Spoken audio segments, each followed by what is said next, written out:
ಕರ್ತನಲ್ಲಿ ಪ್ರೀತಿ ಅಂತ ಸಹೋದರ ಸಹೋದರಿಯರೇ, ನಿಮ್ಮೆಲ್ಲರಿಗೂ ತಂದೆಯ ದೇವ್ ನಮ್ದಲು ನಮ್ಮ ರಕ್ಷಕ ನೋಡೇನಾಗಿರಂತ ಯೇಸು ಕ್ರಿಸ್ತು ನಮ್ದಲು ವಂದನೆಗಳು ಸಲ್ಲಿಸುತ್ತಾ ದೇವರೊಂದ ಕರುಣೆ ಪ್ರೀತಿಗಳಿಂದ ನಾವೆಲ್ಲರೂ ಒಟ್ಟಾಗಿ ಸೇರಿ ಆತನ ವಾಕ್ಯಗಳ ಧ್ಯಾನ ಮಾಡೋಕ್ಕೆ ದೇವ್ರು ಕೊಟ್ಟಂತ ಕೃಪೆಗೆ ದೇವರಿಗೆ ಕೃತಜ್ಞರಾಗೋಣ. ಸೊ ಕಳೆದ ಸುಮಾರು ದಿನಗಳಿಂದ ನಾವು ನಮ್ಮ ಸಹೋದರು ಬರೆದಂಥ 5ನೇ ವಾಲ್ಯೂಮ್ನ ನಾವು ಓದ್ತಾ ಬರ್ತಾ ಇದ್ರಿ. ಅದರಲ್ಲಿ ಮುಖ್ಯವಾಗಿ ಚಾಪ್ಟರ್ ನಂಬರ್ 11 ಅದು ಓದ್ತಾ ಬರ್ತಾ ಇದ್ರಿ. ಪವಿತ್ರಾತ್ಮ ಬಗ್ಗೆ ಇರುವಂಥ ಅನೇಕ ಒಂದು ಭಿನ್ನಾಭಿಪ್ರಾಯಗಳು ಅಂತ. ಸೊ ಅದನ್ನು ನಾವು ಲಾಸ್ಟ್ ಟೈಮು ಇಂಗ್ಲೀಷಲ್ಲಿ ಪೇಜ್ ನಂಬರ್ 279 ಕಂಟಿನ್ಯೂ ಮಾಡಿದ್ರಿ. ಈ ವಾರ ಏನು ಮಾಡೋಣ, ಅದಂಗೆ ಕಂಟಿನ್ಯೂ ಮಾಡೋಣ. ಕನ್ನಡದಲ್ಲಿ ಪೇಜ್ ನಂಬರು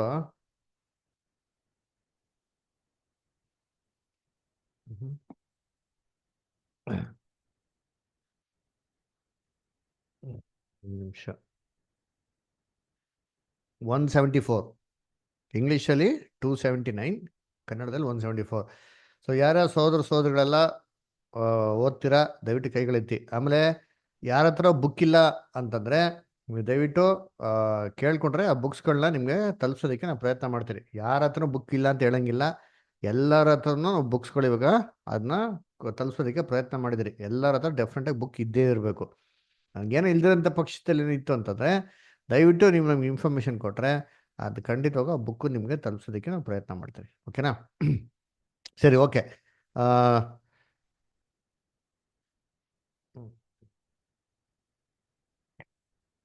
ದೇವರಾತ್ಮನ ಸಂಗತಿಗಳು, the things of the spirit of God. ಪ್ರಾಕೃತ ಮನುಷ್ಯನು ದೇವರಾತ್ಮನ ವಿಷಯಗಳನ್ನು ಬೇಡವೆನ್ನುತ್ತಾನೆ. ಅವು ಅವನಿಗೆ ಹುಚ್ಚು ಮಾತಾಗಿ ತೋರುತ್ತವೆ. ಅವುಗಳು ಆತ್ಮವಿಚಾರದಿಂದ ತಿಳಿಯತಕ್ಕವುಗಳಾಗಿರಲಾಗಿ ಅವನು ಅವುಗಳನ್ನು ಗ್ರಹಿಸಲಾರನು. 2 ಕೊರಿಂಥ 2:14. ಇದೊಂದು ಬಹಳ ಪ್ರಬಲವಾದ ಹೇಳಿಕೆಯಾಗಿದೆ ಮತ್ತು ಇದು ನಾವು ಇದುವರೆಗೂ ನೋಡಿದ ಎಲ್ಲವುಗಳೊಂದಿಗೆ ಸಾಮರಸ್ಯದಿಂದಿದೆ. ಈ ಲೋಕದ ಆತ್ಮನಿಂದ ತುಂಬಿರುವವನು ದೇವರ ಆಳವಾದ ಗಹನವಾದ ರಹಸ್ಯ ಮತ್ತು ಭವ್ಯವಾದ ಸಂಗತಿಗಳನ್ನು, ಅಂದರೆ ದೇವರು ತನ್ನನ್ನು ಪ್ರೀತಿಸುವವರಿಗಾಗಿ ಕಾದಿರಿಸಿರುವ ಸಂಗತಿಗಳನ್ನು ಅಷ್ಟೇ ಅನುಪಾತದಲ್ಲಿ ನೋಡಲಾರನು.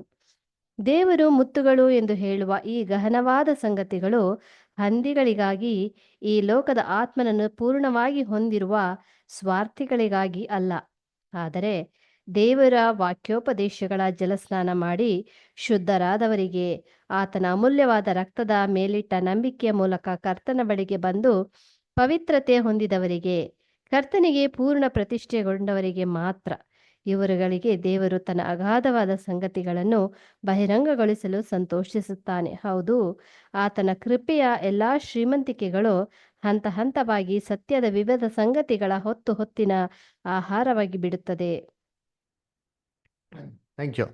ಸೊ ಕರ್ತನಲ್ಲಿ ಪ್ರೀತಿ ಅಂತ ಸಹೋದರ ಸಹೋದರಿಗಳು ನೋಡ್ಬೇಕಾದ್ರೆ ಅಲ್ಲಿ 1ನೇ ಕೊರಿಂಥ 2ನೇ ಅಧ್ಯಾಯ 14ನೇ ವಾಕ್ಯದಲ್ಲಿ ಪ್ರಾಕೃತಿಕ ಮನುಷ್ಯನು ದೇವರ ಆತ್ಮನ ವಿಚಾರಗಳನ್ನು ಹೊಂದಲಾರನು, ಅವನಿಗೇನಾಗಿದೆ, ಹುಚ್ಚು ಮಾತಾಗಿದೆ ಅಂತ ನೋಡ್ತೀರಿ. ಅದರ ಸೊದ್ಗೆ ದೇವರು ಮನುಷ್ಯರಿಗಾಗಿ ಮಾಡಿರೋಂಥ ಅನೇಕ ಯೋಜನೆಗಳು, ಅನೇಕ ಒಂದು ಮುತ್ತು ರತ್ನಗಳಿರೋಂಥ ಅನೇಕ ವಿಚಾರಗಳು ಸತ್ಯವೇದದಲ್ಲಿ ಆಳವಾಗಿರುತ್ತಾ ರಹಸ್ಯಗಳನ್ನ ಇದು ದೇವರು ಎಲ್ಲ ಸಾಮಾನ್ಯ ಮನುಷ್ಯಗಳಿಗಾಗಿ ಏನು ಮಾಡಿಲ್ಲ, ಅದನ್ನ ರಿಸರ್ವ್ ಇಟ್ಟಿಲ್ಲ. ಅದಕ್ಕೆ ಯೇಸು ಕ್ರಿಸ್ತು ಕೂಡ ಹೇಳ್ತಾರಲ್ಲ, ಏನ್ರಿ, ನೀವು ಹಂದಿಗಳ ಮುಂದೆ ಮುತ್ತೆ ಮಾಡಕ್ಕೆ ಹೋಗ್ಬಿಡಿ, ಹಾಕಕ್ಕೆ ಹೋಗ್ಬೇಡಿ ಅಂತಬಿಟ್ಟು ಅಲ್ವರ. ಅದೇನು ಮಾಡ್ತಾವ, ನಿಮ್ಮನ್ನ ಸೀಳು ಬಿಟ್ಟಾವೋ ಅಂತ ಹೇಳ್ತಾವಲ್ಲ. ಅದಕ್ಕೆ ನೋಡ್ಬೇಕಾದ್ರೆ ಸರ್ಪಗಳ ಥರ ನೀವು ಜಾಣರಾಗಿರಿ, ಪಾರಿವಾಳಗಳ ಥರ ನಿಷ್ಕಪಟರಾಗಿರಿ ಅಂತ ಹೇಳ್ತಾರೆ. ಸದ್ ನೋಡ್ಬೇಕಾದ್ರೆ ಅದೇ ಥರ ದೇವರು ಕೂಡ ಇವೆಲ್ಲವನ್ನು ಯಾರಿಗಾಗಪ್ಪ ಇಟ್ಟಿದ್ದಾರೆ ಅಂತ ವಾಕ್ಯದಲ್ಲಿ ಓದ್ನಂತಂದ್ರೆ, ಅದೇ ವಾಕ್ಯದಲ್ಲಿ ಹೇಳ್ತಾರೆ, ಯಾರು ದೇವ್ರನ್ನ ಪ್ರೀತಿ ಮಾಡ್ತಾರೋ ಅವ್ರಿಗಾಗೆ ದೇವರೇ ಮಾಡ್ತೇವಲ್ಲ ಸಂಪೂರ್ಣವಾಗಿ ಇಟ್ಟಿದ್ದಾರೆ ಅಂತ ನೋಡ್ತಾರೆ. ಅದರ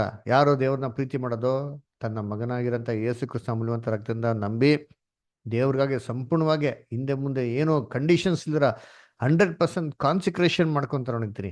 ಅಲ್ಲ, ಈ ಒಂದು ಸಹೋದರ ಸಹೋದರಿಗಳಿಗೆ ದೇವ್ರೇ ಮಾಡೋದನ್ನೆಲ್ಲ ಇಟ್ಟಿರೋದು ಏನಪ್ಪ ಅಂದರೆ ಡೀಪ್ ಥಿಂಗ್ಸ್ ಆಫ್ ಗಾಡ್. ಅದರ ಹೊತ್ತಿಗೆ ದೇವ್ರ ಮಕ್ಳುಗಳಿಗೆ ಆಹಾರ ಕೊಡೋದಕ್ಕೆ ಒಂದು ಯಾರಿಗಪ್ಪ ಅದು ಕೊಡೋದು ಆಹಾರ ಅಂತಂದರೆ ಏನ್ರಿ, ದೇವ್ರ ಮಕ್ಕಳು ಯಾರು ಆಸಕ್ತಿ ಇರ್ತಾರೋ ಅವ್ರಿಗೆ. ಅದಕ್ಕೆ ನಾವು ಪ್ರಕಟಣೆ ಪುಸ್ತಕದಲ್ಲಿ ಓದ್ತಿರಲ್ಲ 3:20 ಏನಂತ ಓದ್ತೀರಿ, ಈಗೋ ಬಾಗಲ್ ಬಳ್ಳಿ ನಿಂತು ಮಾಡ್ತಾ ಇದ್ದೀನಿ, ನಾನು ತಟ್ತಾ ಇದ್ದೀನಿ.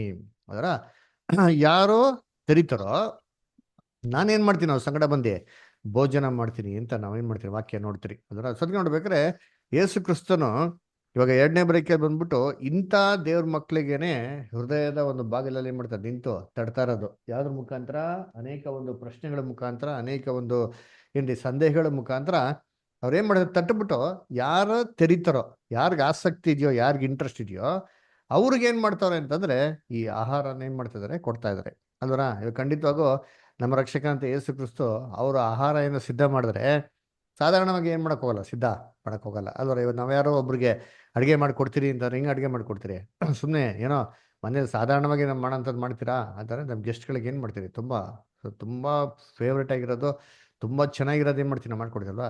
ಅದೇ ಪ್ರಕಾರ ಕರ್ತನಲ್ಲಿ ಪ್ರೀತಿ ಅಂತ ಸಹೋದರ ಸಹೋದರಿಗಳೇ, ಇಲ್ಲೂ ಕೂಡ ನೋಡ್ಬೇಕಾರೆ ಏನ್ರಿ ಅಲ್ಲಿ ಕರ್ತನಾಗಿರುತ್ತೆ ಯೇಸು ಕ್ರಿಸ್ತು ಒಳ್ಳೆ ಗಟ್ಟಿಯಾದ ಆಹಾರನ ದೇವ್ರ ಮಕ್ಳಿಗಾಗಿ ಏನು ಮಾಡೋದು, ಅವರು ಕೊಡೋದು ಅಂತ ಹೇಳ್ತೀರಿ ಅಲ್ವರ. ಅದಕ್ಕೆ ಮತ್ತೆ 24ನೇ ಅಧ್ಯಾಯ ಕೂಡ ನೋಡ್ಬೇಕಾರೆ ನಾವೇನ್ ನೋಡ್ತೀರಿ ಅಂತಂದ್ರೆ ಒಂದು ಒಳ್ಳೆ ನಂಬಿಕಸ್ಥನಾಗಿರೋಂಥ ಆಳ ಬಗ್ಗೆ ನಾವೇನ್ ಮಾಡ್ತೀರಿ, ಓದ್ತೀರಿ ಅಂದ್ರೆ ನೋಡಿ ಮ್ಯಾಥ್ಯೂ 24 ಚಾಪ್ಟರ್ ಮ್ಯಾಥ್ಯೂ 24 ಚಾಪ್ಟರ್ ಅಲ್ಲಿ 44 ಮತ್ತೆ 45 ಇಂದ ಓದೋಣ. ಆದ ಕಾರಣ ನೀವು ಸಹ ಸಿದ್ಧವಾಗಿರಿ, ನೀವು ನೆನೆಸದ ಗಳಿಗೆಯಲ್ಲಿ ಮನುಷ್ಯಕುಮಾರನು ಬರುತ್ತಾನೆ. ಹಾಗಾದರೆ ಯಜಮಾನನು ತನ್ನ ಮನೆಯವರಿಗೆ ಹೊತ್ತು ಹೊತ್ತಿಗೆ ಆಹಾರ ಕೊಡಲಿಕ್ಕೆ ಅವರ ಮೇಲಿಟ್ಟ ನಂಬಿಗಸ್ತನು ವಿವೇಕಿಯೂ ಆದಂತ ಆಳು ಯಾರು? ನೋಡ್ರ. ಸೊ ಅದಕ್ಕೆ ತನ್ನ ಮನೆ ಮೇಲೆ ಏನ್ರಿ ಹೊತ್ತು ಹೊತ್ತಿಗೆ ಸರಿಯಾದ ಸಮಯಕ್ಕೆ ಆಹಾರ ಕೊಡೋದಕ್ಕೆ ತನ್ನ ಮನೆ ಮೇಲೆ ಇಟ್ಟಂತ ಒಂದು ನಂಬಿಕಸ್ಥನೋ ವಿವೇಕಿಯಾದಂಥ ಆಳು ಯಾರು. ನೋಡಿ, ಎರಡು ಕ್ಯಾರೆಕ್ಟರ್ ಇದೆ ಇಲ್ಲಿ ಅದರ. ಈ ಮನುಷ್ಯಗೆ ನೋಡ್ಬೇಕಾದ್ರೆ ಎರಡು ಕ್ಯಾರೆಕ್ಟರ್ ನೋಡ್ತೀರಿ, ನಂಬಿಕಸ್ಥನಾಗಿರ್ಬೇಕು, ವಿವೇಕಿಯಾಗಿರ್ಬೇಕು ಅಲ್ಲರ. ದೇವ್ರ ಮಕ್ಕಳು ಅದರ ಇದು ನಮ್ಗೇನ್ರಿ ಕ್ಯಾರೆಕ್ಟರ್ ರೀ. ನಾವು ಕಾಲಿಂಗ್ ಎಲೆಕ್ಷನ್ ಶೂರ್ ಮಾಡ್ಕೊಬೇಕಂದ್ರೆ ಇವೆರಡು ಕ್ಯಾರೆಕ್ಟರ್ ನಮ್ಮಲ್ಲಿ ಇರ್ಬೇಕ್ರಿ. ಅದರ ನಾವೇನಾಗಿರ್ಬೇಕು ಅಂತಂದ್ರೆ ನಂಬಿಕಸ್ತ್ರ ಕೂಡ ಇರಬೇಕು, ಅದು ಮಾತ್ರ ಅಲ್ಲ ಏನಾಗಿರ್ಬೇಕು, ಜೊತೆಗೆ ಏನ್ರಿ ವಿವೇಕಿ ಕೂಡ ಆಗಿರ್ಬೇಕು. ಅದರ ಬುದ್ಧಿಹೀನ ಕನ್ಯೆಗಳಲ್ಲರಿ ಬುದ್ಧಿ ಉಳ್ಳಂತ ಕನ್ಯೆಗಳು. 10 ಮಂದಿ ಕನ್ಯೆಗಳ ಬಗ್ಗೆ ಓದ್ತಿರಲ್ಲ, 10 ಮಂದಿಗೆ ಬುದ್ಧಿ ಇತ್ತು, 10 ಮಂದಿಗೆ ಬುದ್ಧಿ ಇರಲಿಲ್ಲ. ಜಸ್ಟ್ ಕನ್ಯೆ ಆಗಿದ್ದೀನಿ, ನಾನು ಶುದ್ಧವಾಗಿದ್ದೀನಿ, ನಾನು ಪರಿಶುದ್ಧವಾಗಿದ್ದೀನಿ, ನಾನು ಏನೋ ಲೋಕದಲ್ಲಿ ಪಾಪ ಮಾಡ್ತಾ ಇಲ್ಲ ಅಂತ ನಿಮ್ಗೆ ಮಾತ್ರಕ್ಕೆ ದೇವ್ರು ನಮ್ಗೆ ಏನು ಮಾಡಕ್ ಹೋಗಲ್ಲ, ಚಿಕ್ಕ ಹೆಣ್ಣಲ್ಲಿ ಒಬ್ಬರನ್ನ ಸೇರಿಸ್ಕೊಳಕ್ ಹೋಗಲ್ಲ ರೀ. ಅದರ ನಾವೇನಾಗಿರ್ಬೇಕು, ಬುದ್ಧಿವಂತಿಯರ ಕನ್ಯೆಗಳ ಥರ ಇರಬೇಕ್ರಿ. ಅದಕ್ಕೆ ನೋಡ್ಬೇಕು, ಹೊತ್ತು ಹೊತ್ತಿಗೆ ನಂಬಿಕಸ್ಥನಾಗಿದ್ದಿ ಅದರ ಏನ್ರಿ ಆದ್ಮೇಲೆ ಏನಾಗಿರ್ಬೇಕಂತೆ, ಕೊಟ್ಟಂತ ಒಂದು ಜವಾಬ್ದಾರಿಗಳನ್ನ ನಂಬಿಕಸ್ಥರಾಗೆ ಮಾಡೋದು ಮಾತ್ರ ಅಲ್ದಿರ ಏನಾಗಿರ್ಬೇಕನ್ನೋದು ಬುದ್ಧಿ ಒಂದು ಆಳು, ವಿವೇಕಿಯಾದಂಥ ಆಳು ಅದರ, ಇಂಟೆಲಿಜೆಂಟ್ ಪರ್ಸನ್ ಅದರ, ಸುಮ್ಮನೆ ಏನೋ ಸಾಧಾರಣ ಅಂತ ವ್ಯಕ್ತಿ ಅಲ್ಲರಂತೆ ಅದರ. ಸೊ ನೇಮಿಸಿಟ್ಟಂತ ಆಳು ಯಾರು ಅಂತ ಏನ್ ಮಾಡ್ತಾರೆ ಅಲ್ಲಿ ಹೇಳ್ತಾರೆ ಅದರ. ಇದನ್ನೇ ನಾವು ಬೇರೆ ಒಂದು ಟ್ರಾನ್ಸ್ಲೇಷನ್ಸ್ ಅಲ್ಲಿ ಹೋದ್ರೆ ನೋಡಿ ಅದು ಅದು ಬೇರೆ ಥರನೇ ಬರ್ತಾರೆ ಅಂತ ಹೇಳ್ತಾರೆ. ಏನಂದ್ರೆ 45th ವರ್ಸ್ ಬೇರೆ ಭಾಷೆಯಲ್ಲಿ ಯಾವ್ದಾರು ಹೋದ್ರಿ, ಇಂಗ್ಲೀಷು, ತಮಿಳು, ತೆಲುಗು ಯಾವ್ದಾರು ಇದ್ರೆ ಹೋದ್ರಿ. ಮ್ಯಾಥ್ಯೂ 24:45 ಓದ್ರಿ.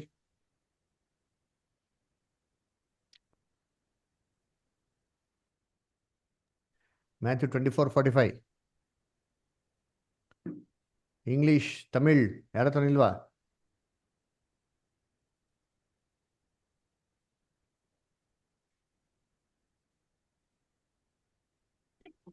ಇಂಗ್ಲಿಷ್ ಅಲ್ಲಿ ಓದ್ತಾನೆ ಇದ್ದೀನಿ. ಹಾ ಓದಿ ಬ್ರದರ್. ತಮಿಳ್, ತೆಲುಗು ಯಾರ ಹತ್ರ ಇಲ್ವಾ? 24, 45, ಹ್ಮ್ 46. ಓದ್ Abhishek. Who then is a faithful and wise servant? He is the one that his master has placed in charge of the other servants to give them their food at the proper time. Okay, food ಅಂತ. How has okay, thank you ಇಲ್ಲಿ ಬಿಡಿ. Okay, Tamil, Telugu. Telugu వస్తుంది కదా. చదవండి. మీరు అనుకోనిన గడియలో మనుష్య కుమారుడు వచ్చును, గనుకనే మీరును సిద్ధముగా ఉండుడి. యజమానుడు తన ఇంటి వారికి తగిన వేళ అన్నము పెట్టుటకు వారిపైన ఉంచిన నమ్మకమైన వాడును బుద్ధిమంతుడైనను దాసుడవడు. దాసుడెవడు అన్నము. అయ్యయ్యో ఏమప్పా ఇది ట్రాన్స్లేషన్ ఇలా ఉంది. ఇంగ్లీష్లో ఎలా వచ్చింది తెలుసా? ఇంగ్లీష్లో ఏం వచ్చింది అనక, give them meet in due season. Meet అంటే ఏం అర్థ? మీటియం డ్యూ చేశా. మీట్ అన్నాక ఏనైనా మీనింగ్ మీట్ అంటే ఏమి మీనింగ్ తెలుగులే? Non veg. ಮೀಟ್ ಶಾಪ್ ಅಂದ್ರೆ ಅಣ್ಣನ ಅಂಗಡಿದ ಮೀಟ್ ಅಂದ್ರೆ ಮಾಂಸ. ನೋಡ್ರಿ, ನಮ್ಮ ಕನ್ನಡದಲ್ಲಿ ತೆಲುಗುದಲ್ಲಿ ಎಲ್ಲ ತಿನ್ಕೊಂಡೇ ಬಿಟ್ಟವ್ರು ಇವ್ರೆ. ಮೀಟ್ ಇನ್ ಡ್ಯೂ ಸೀಸನ್ ಅಂತ ಹೇಳ್ತಾರೆ. ಮೀಟ್ ಅಂತಂದ್ರೆ ಗಟ್ಟಿಯಾದ ಆಹಾರ ರೀ. ಸತ್ಯವೇದದಲ್ಲಿ ಏನು ಬ್ರದರ್ ರೀ ಹೇಳ್ರಿ. ಬ್ರದರ್, ಮೀಟ್ ಅಂದ್ರೆ ಮಾಂಸ. ನಮ್ ಶಾಲೆಗೆ ಹೇಳ್ಕೊಟ್ಟಿದ್ರು. ಹ್ಮ್. 2 ಬರ್ತಾವ, ಮೀಟ್ ಅಂದ್ರೆ ಬೇಟಿ, ಮೀಟ್ ಅಂದ್ರೆ ಮಾಂಸ. ವೆರಿ ಗುಡ್ ಅಲ್ವರ. ಸೊ ಮಾಂಸ ಅಲ್ವರ. ಇಲ್ಲಿ ಹೊತ್ತಿಗೆ ತನ್ನ ಮನೆಗೆ ಏನ್ರಿ ಏನು ಆಹಾರ ಕೊಡಬೇಕು? ಮಾಂಸವನ್ನು, ಹೊತ್ತಿಗೆ ಮಾಂಸವನ್ನು ಕೊಡೋದಿಕ್ಕೆ ದೇವರು ಮನೆ ಮೇಲೆ ಇಟ್ಟಂತ ನಂಬಿಕಸ್ಥನು ವಿವೇಕಿಯಾದಂಥ ಆಳು ಅಲ್ವರ. ಅದಕ್ಕೆ ಯೇಸು ಕ್ರಿಸ್ತು ಈ ಕಾಲದಲ್ಲಿ ಸಭೆ ಮಕ್ಕಳಿಗೆ ಗಟ್ಟಿಯಾದ ಆಹಾರ ಏನು ಮಾಡ್ತಾರೆ, ಕೊಡ್ತಾವ್ರೆ ಅದರ. ಇದಕ್ಕೆ ಸಾಂಪಲ್ ಏನಪ್ಪ ನೋಡ್ಬೋದಂದ್ರೆ ನಾವು ಬೇಸಿಕ್ಕು ಕ್ಲಾಸ್ ಅದರ. ಆ ಬೇಸಿಕ್ ಕ್ಲಾಸ್ ಹೆಂಗಿದೆ ಅಂತಂದರೆ ಒಳ್ಳೆ ಸ್ಟ್ರಾಂಗ್ ಆಗಿರೋಂಥ ಫುಡ್ ರೀ ಅದರ. ಅದಾದ್ಮೇಲೆ ಏನ್ರಿ ಇನ್ನೂ ಆಳವಾಗಿರೋಂಥ ಉಪದೇಶಗಳು, ವೀಕ್ಲಿ ಸ್ಟಡೀಸ್ ಅದರ ನೋಡ್ಬೇಕ್ರೆ ಏನ್ರಿ ದಿನ ಏನು ಮಾಡ್ತಾರೆ ದೇವರು ಅಂದರೆ ನಮ್ಗೆ ಒಂದಲ್ಲ ಒಂದು ರಹಸ್ಯಗಳು ಏನು ಮಾಡ್ತಾವ್ರೆ, ನಮಗೆ ತಿಳಿದುಪಡಿಸ್ತವ್ರೆ ಅದರ. ಅದನ್ನ ನೋಡ್ಬೇಕಾದ್ರೆ ಕರ್ತನಲ್ಲಿ ಪ್ರೀತಿ ಅಂತ ಸೊಗಳೆ ಈ ಆಳವಾಗಿರೋಂಥ ವಿಚಾರಗಳನ್ನ ದೇವ್ರ ಮಕ್ಕಳಿಗಾಗಿ ದೇವ್ರು ಏನು ಮಾಡೋರೆ ಸ್ಪೆಷಲಾಗಿ ರಿಸರ್ವ್ ಮಾಡಿ ಇಟ್ಟಿದ್ದಾರೆ ಅಂತೆ. ಓಕೆ, ವಾಲ್ಯೂಮ್ನಲ್ಲಿ ನೆಕ್ಸ್ಟ್ ಪ್ಯಾರಾಗ್ರಾಫ್ ಓದೋಣ. ದಿವ್ಯಾ ಅಷ್ಟು ಓದ್ಬೋದಾ? ಆಮೇಲೆ ಎಷ್ಟು ಸಂತೋಷ ಓದಿ. ಎಲ್ಲರೂ ಗ್ರಹಿಸುವಂತೆ ಇದೊಂದು ನಿರ್ಣಯಕರವಾದ ಪರೀಕ್ಷೆಯಾಗಿದೆ. ಇದು ಅವನತಿಗೊಳಗಾದ ಮನುಷ್ಯ ಮತ್ತು ಆತ್ಮಿಕರಾದ ನೂತನ ಸೃಷ್ಟಿಯ ನಡುವಣ ಭೇದವನ್ನು ತೋರಿಸಿಕೊಡುತ್ತದೆ. ಆಳವಾದ ಆತ್ಮಿಕ ಸತ್ಯಗಳಿಗೆ ಯಾರು ಕುರುಡರಾಗಿದ್ದಾರೋ ಅಂಥವರು ನಿಶ್ಚಯವಾಗಿ ಆತನ ಪ್ರಭುತ್ವವನ್ನು, ಪರಲೋಕದ ತಂದೆಯೊಂದಿಗೆ ಆತನ ಸಂಬಂಧ ಮತ್ತು ಆ ಸಂಬಂಧದಡಿಯಲ್ಲಿ ಆತನ ಸ್ವಾಮಿನಿಷ್ಠೆಯ ಪುರಾವೆಗಳ ಕೊರತೆಯುಳ್ಳವರಾಗಿದ್ದಾರೆ. ಅಪೊಸ್ತಲನು ಇಲ್ಲಿ ಹೇಳುವ ಸಂಗತಿಗಳು ಅಂದರೆ ಆತನನ್ನು ಪ್ರೀತಿಸುವವರಿಗಾಗಿ ಆತನು ಕಾದಿರಿಸುವ ಸಂಗತಿಗಳ ಬಗ್ಗೆ ಉದಾಸೀನ ಮಾಡುವವರಿಗೆ. ಇದಕ್ಕೆ ಕಾರಣವು ಅವರಲ್ಲಿ ಕರ್ತನ ಆತ್ಮದ ಕೊರತೆಯಾಗಿದೆ ಎಂಬ ಸಲಹೆಯು ಇಲ್ಲಿ ನಮಗೆ ದೊರೆಯುತ್ತದೆ. ಹೀಗಿದ್ದರೂ ಸಭೆಯಲ್ಲಿ ಬಹಿರಂಗವಾಗಿ ಬೋಧಿಸುವ ಕೆಲವೊಂದು ಬೋಧಕರುಗಳು ಈ ಸಂಗತಿಗಳ ಬಗ್ಗೆ ತಮ್ಮ ಅಜ್ಞಾನವನ್ನು ಒಪ್ಪಿಕೊಂಡಿರುವವರನ್ನು ಮಾತ್ರವಲ್ಲದೆ ತಮ್ಮ ಅಜ್ಞಾನದ ಬಗ್ಗೆ ಬಡಾಯಿ ಕೊಚ್ಚಿಕೊಳ್ಳುವವರನ್ನು ನಾವು ತಿಳಿದಿದ್ದೇವೆ. ಈ ರೀತಿಯಲ್ಲಿ ಅವರು ತಮ್ಮಲ್ಲಿ ದೇವರ ಮನಸ್ಸು ಇಲ್ಲವೆಂದು, ಆತನ ಯೋಚನೆಗಳು ತಮಗೆ ತಿಳಿಯವೆಂದು, ಆದುದರಿಂದ ತಾವು ಆತನ ಆತ್ಮನನ್ನು ಅಂದರೆ ಸತ್ಯದ ಆತ್ಮನನ್ನು ಹೆಚ್ಚಾಗಿ ಹೊಂದಿಕೊಂಡಿಲ್ಲವೆಂದು ಘೋಷಿಸಿಕೊಂಡಿದ್ದಾರೆ. ಇದಕ್ಕೆ ಅನುಪಾತವಾಗಿ ಅವರಲ್ಲಿ ಹೆಚ್ಚಾದ ಸತ್ಯತೆ ಇರುವುದಿಲ್ಲ.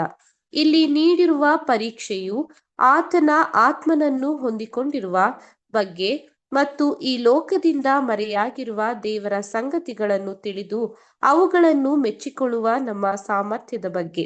ನಮಗಾದರೋ ದೇವರು ತನ್ನ ಆತ್ಮನ ಮೂಲಕ ಅದನ್ನು ನಮಗೆ ಪ್ರಕಟಿಸಿದನು.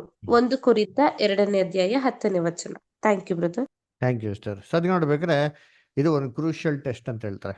ಏನಪ್ಪ ಅಂತಂದರೆ ನಿಜವಾಗ್ಲೂ ಕಾನ್ಸಿಕ್ರೇಟೆಡ್ ಯಾರಪ್ಪ, ದೇವ್ರ ಮಕ್ಕಳು ಯಾರೋ ಅಂತಂದ್ಬಿಟ್ಟು ಇದನ್ನು ಕ್ಲೀನಾಗಿ ಡಿಸ್ಟಿಂಗ್ವಿಷ್ ಮಾಡಬೇಕು, ವ್ಯತ್ಯಾಸ ಕಂಡುಹಿಡಿಬೇಕು ಅಂತಂದರೆ ನೋಡಪ್ಪ ಇಲ್ಲಿ ನಮಗೇನಾಗಿದೆ ಒಂದು ಟೆಸ್ಟು ಇದೆ. ಅದರ ಏನಪ್ಪ ಅಂದರೆ ದೇವರು ಅಗಾಧವಾಗಿರೋಂಥ ಆಳವಾಗಿರೋಂಥ ವಿಚಾರಗಳು ಅವ್ರಿಗೆ ಇನ್ನೂ ತಿಳಿಯಲ್ಪಡಲಿಲ್ಲ ಅಂತಂದರೆ ಅದಲ್ಲೇ ನಾವು ಸ್ಪಷ್ಟವಾಗಿ ಅರ್ಥ ಮಾಡ್ಕೊಬೇಕು. ಏನಪ್ಪ ಅಂತಂದರೆ ದೇವರ ಪವಿತ್ರ ಆತ್ಮ ಇನ್ನು ಅವ್ರಿಗೆ ಏನು ಮಾಡಿಲ್ಲ, ದೇವರು ಅವ್ರು ತಿಳಿದಂತೆ ಅವ್ರಿಗೆ ಇನ್ನೂ ದಯಪಾಲಿಸಿಲ್ಲ.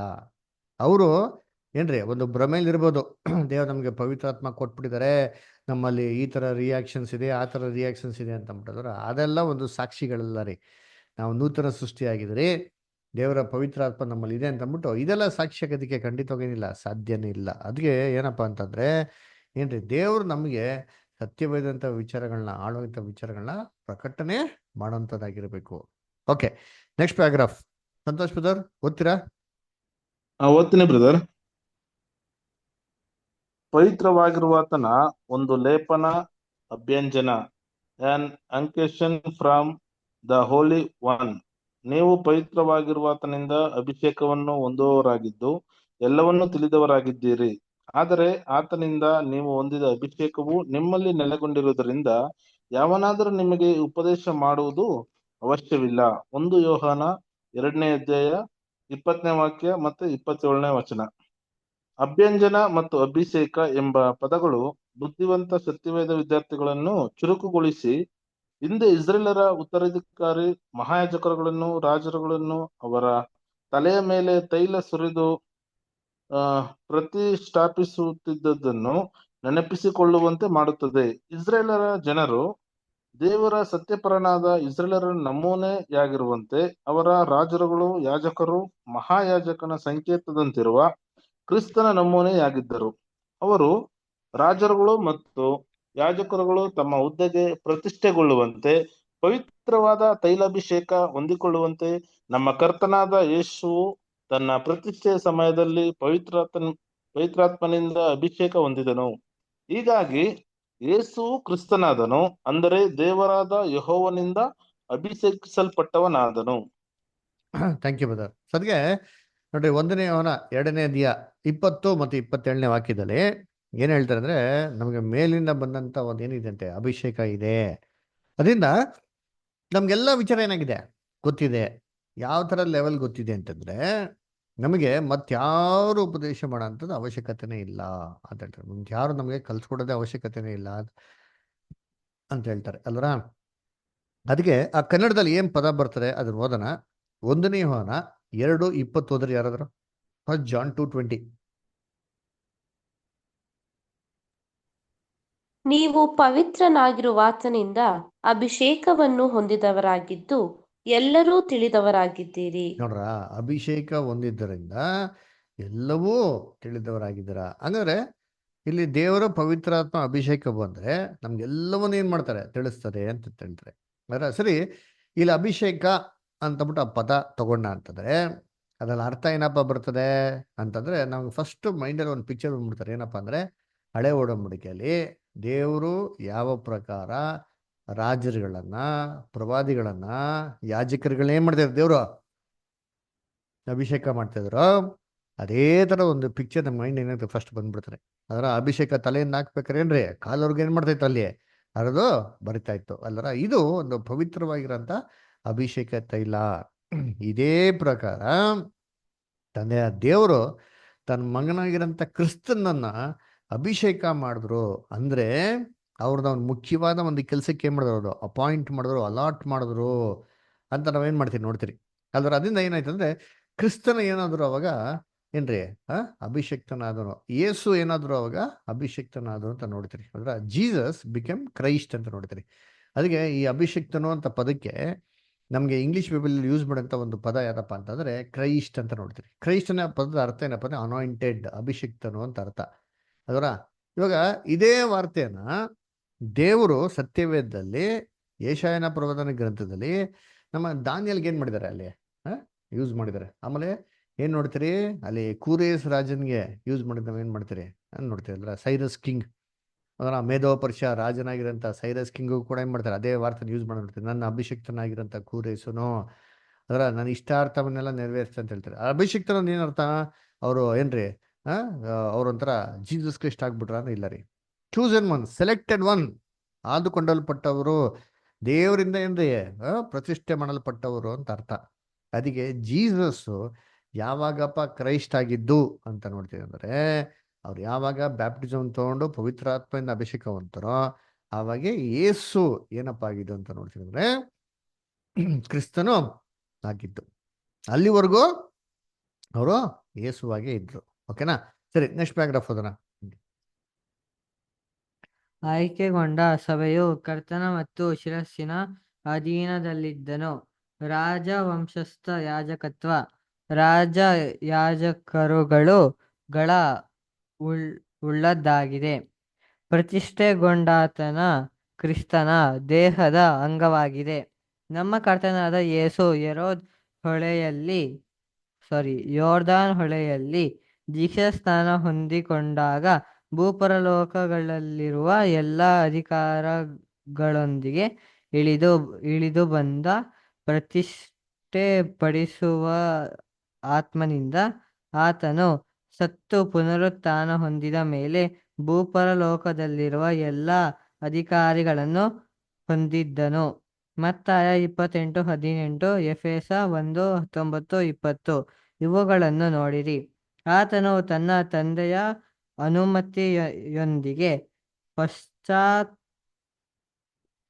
ಪಂಚಾಶತಮ ದಿನದಂದು ತನ್ನ ಸಭೆಯ ಪ್ರತಿನಿಧಿಗಳ ಮೇಲೆ ಅಭಿಷೇಕ ತೈಲದ ನಮೂನೆಯನ್ನು ಸುರಿಸಿದನು.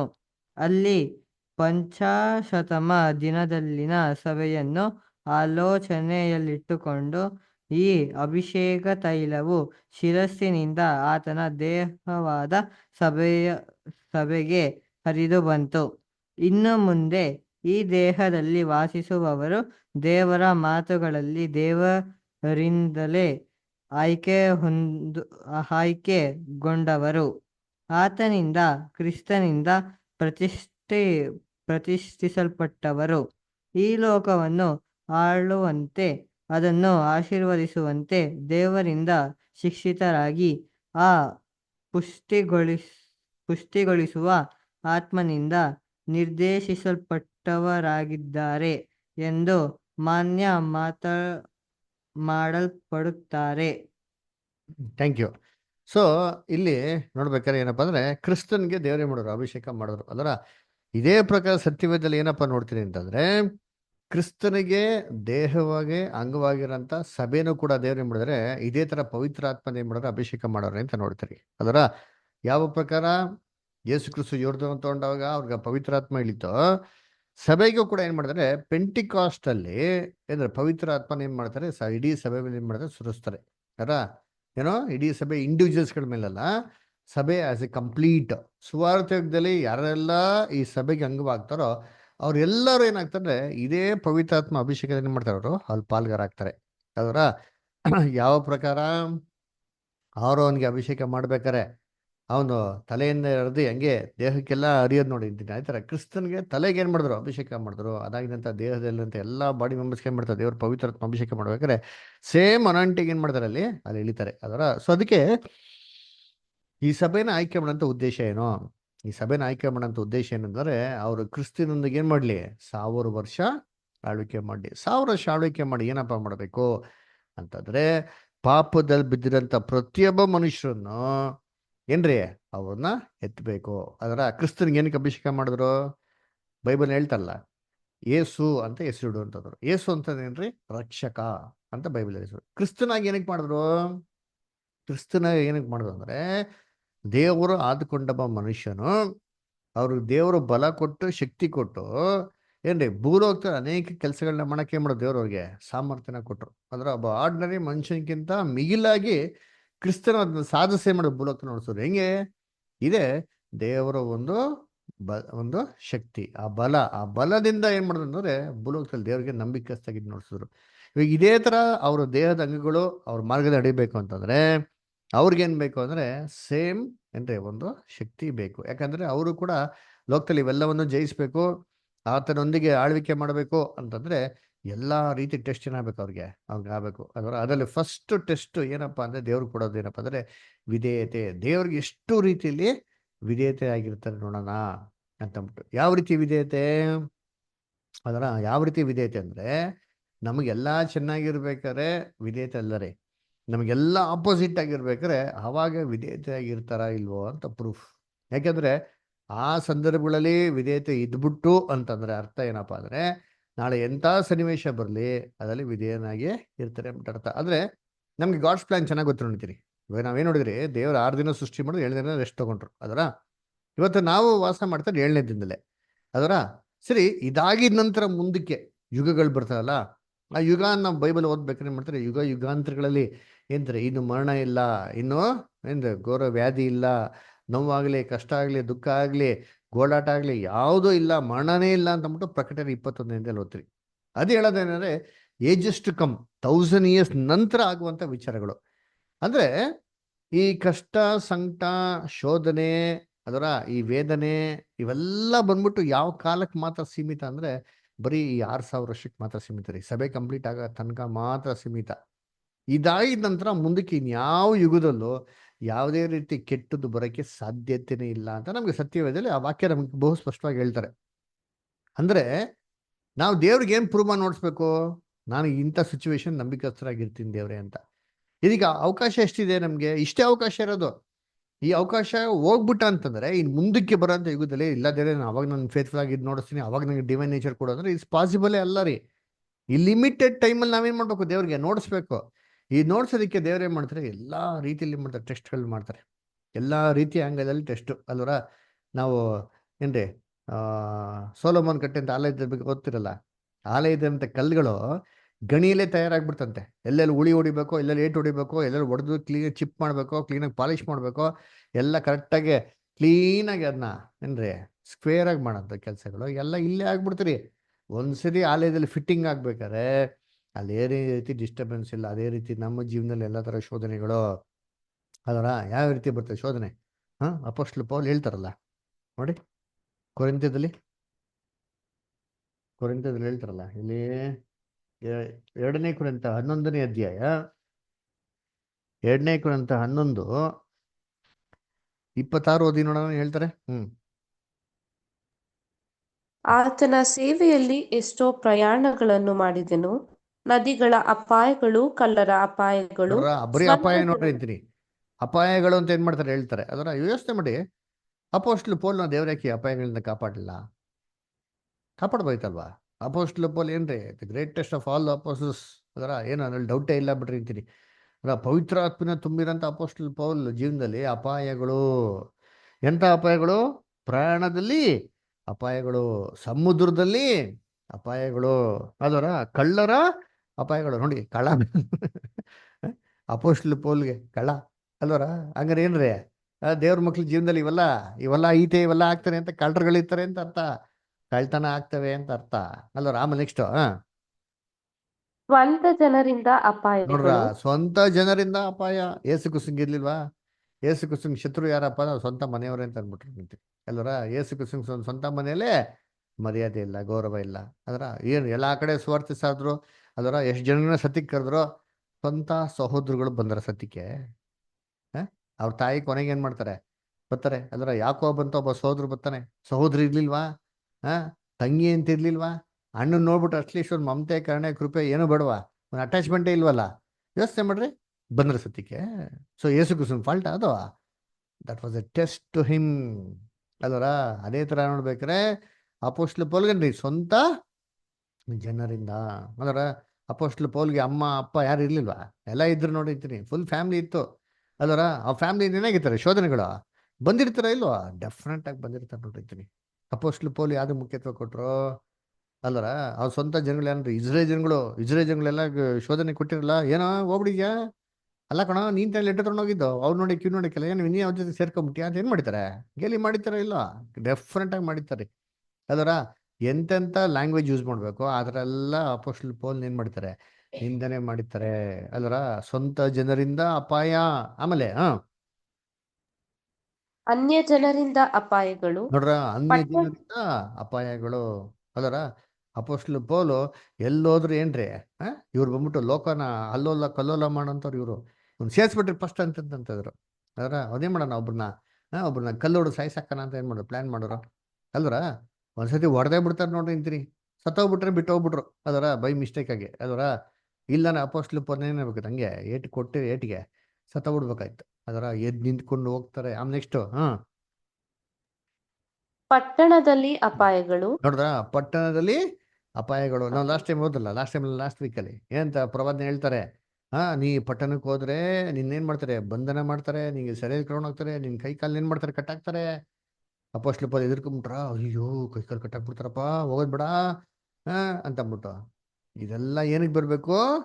ಶೋಧನೆಗಳು. ಯಾಕಂದ್ರೆ ಇಂಥ ಸಂದರ್ಭಗಳಲ್ಲಿ ದೇವ್ರೆ ನಾನು ನಿನ್ಗೆ ನಂಬಿಕಸ್ಥರಾಗಿದ್ದೀನಿ ಅಂತಂದ್ರೆ, ನಿನಗೆ ನಾನು ಏನು ಸಾಕ್ಷಿಯಾಗಿ ನೋಡಿಸ್ತಾ ಇದ್ದೀನಿ ಅಂತಂದ್ರೆ, ಮುಂದಕ್ಕೆ ಏನೇ ಕಾರಣಕ್ಕೂ ನಾನೇನಾಗಲ್ಲ, ಬದಲಾವಣೆಗೆ ಆಗಲ್ಲ ಅಂದ್ಬಿಟ್ಟು ಅಲ್ಲ. ನೆಕ್ಸ್ಟ್ ಆಮೇಲೆ ಕಾಡಿನಲ್ಲಿ ಅಪಾಯಗಳು.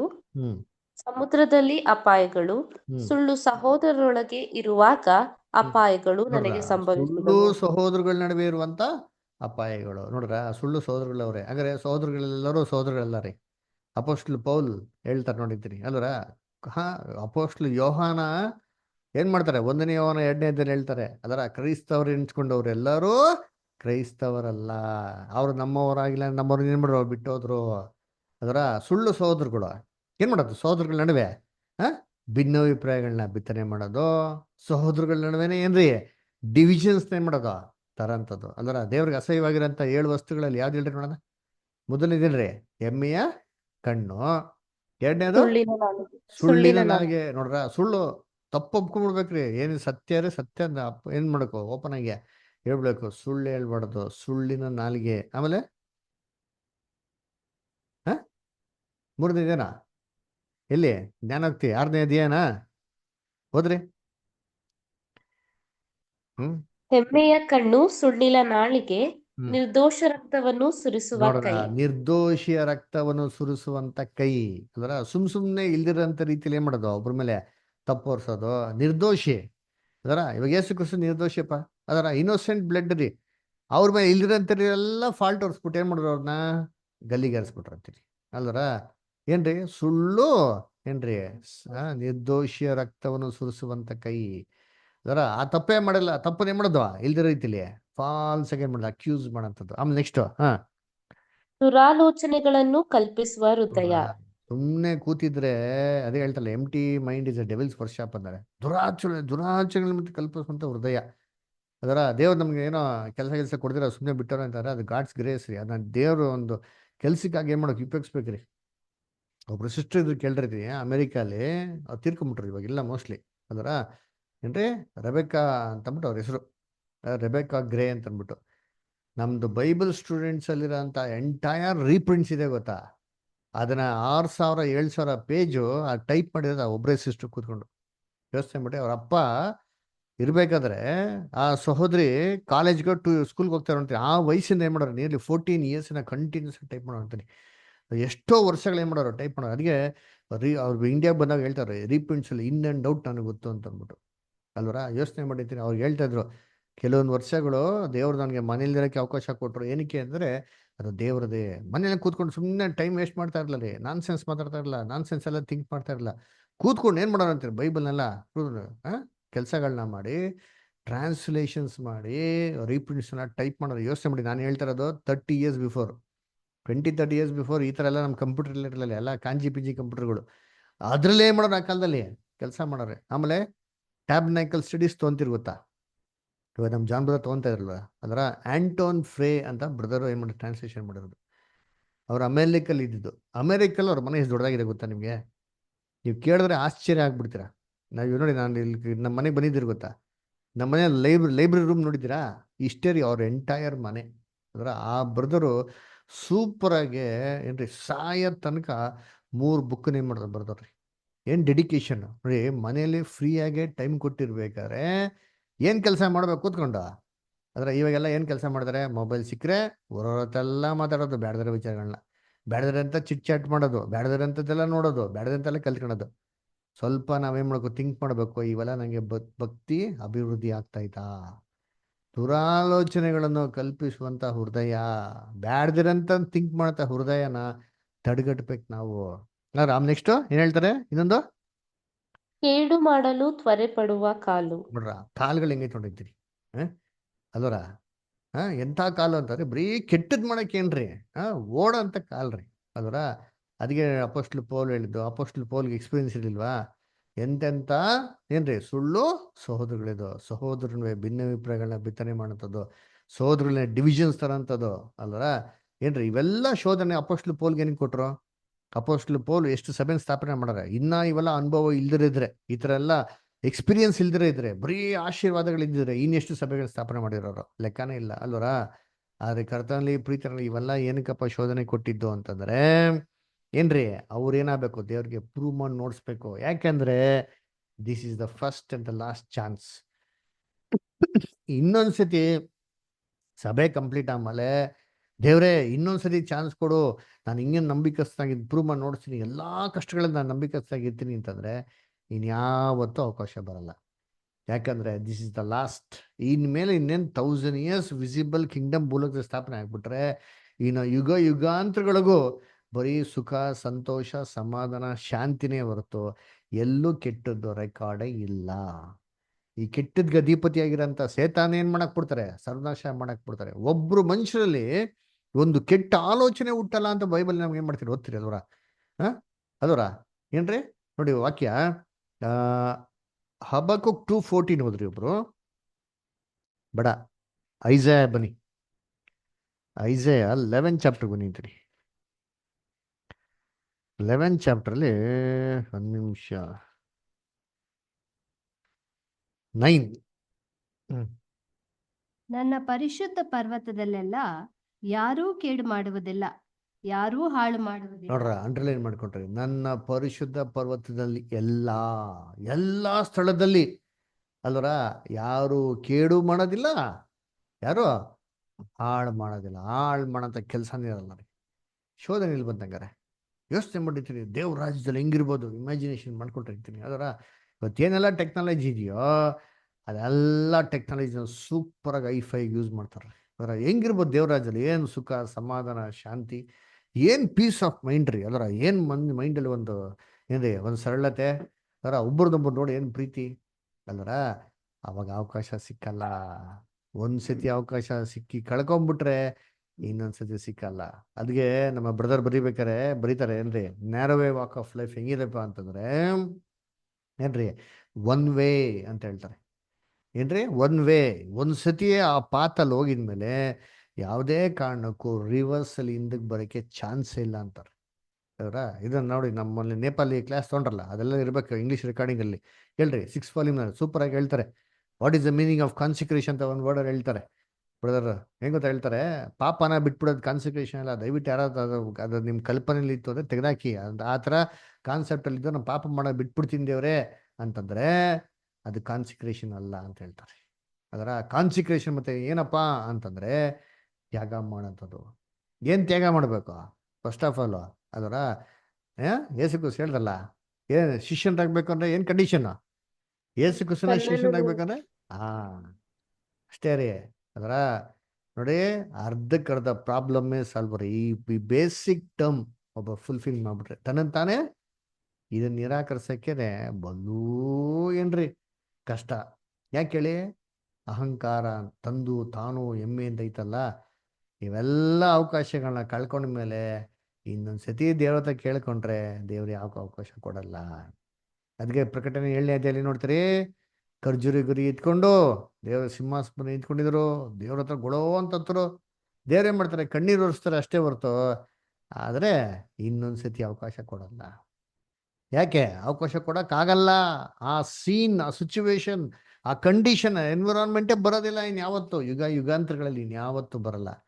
ಅದರ ಎಂಥ ಗೋಲ್ಡನ್ ಆಪರ್ಚುನಿಟಿ ಯೋಚನೆ ಮಾಡಿದ್ದೀನಿ. ಅದರ ಇಂಥ ಅವಕಾಶ ನಮಗೇನೋ ಸಿಕ್ತು ಅಂತಂದರೆ ನಾವೇಗೆ ಉಪಯೋಗಿಸ್ಬೇಕಾರೆ? ಹಾಗಾದ್ರೆ ಬರುವಂಥ ಶೋಧನೆಗಳಲ್ಲಿ ಏನ್ರಿ ನಾವೇನು ಮಾಡಬೇಕು? ಇದನ್ನೆಲ್ಲವನ್ನು ಕಲಿಯೋರಾಗಿರ್ಬೇಕು. ಅದೇ ಕ್ರಿಸ್ತನ ಸಭೆನ ಆಯ್ಕೆ ಮಾಡ್ತಾ ಇರೋದು ಏನಕ್ಕೆ ಅಂದರೆ, ಇವೆಲ್ಲ ಪಾಠ ಕಲ್ತ್ಕೊಂಡಂಥ ದೇವ್ರ ಮಕ್ಕಳು ಅವ್ರೇನಾಗಿರ್ಬೇಕು? ಅವರೇ ಕ್ರಿಸ್ತನೊಂದಿಗಿರ್ಬೇಕು.